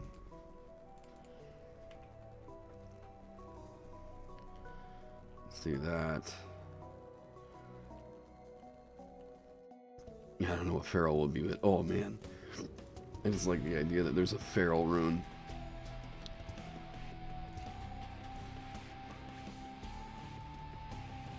So I trapped the sun god into a dog's body. Yes.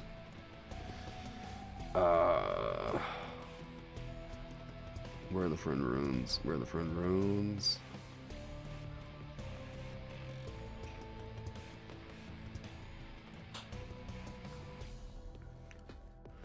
Oh man, I just realized. Oh crap, there's so many other ones I gotta get to for this.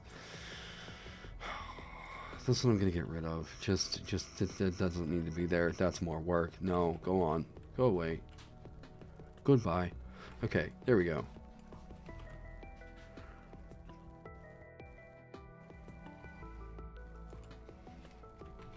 Boom.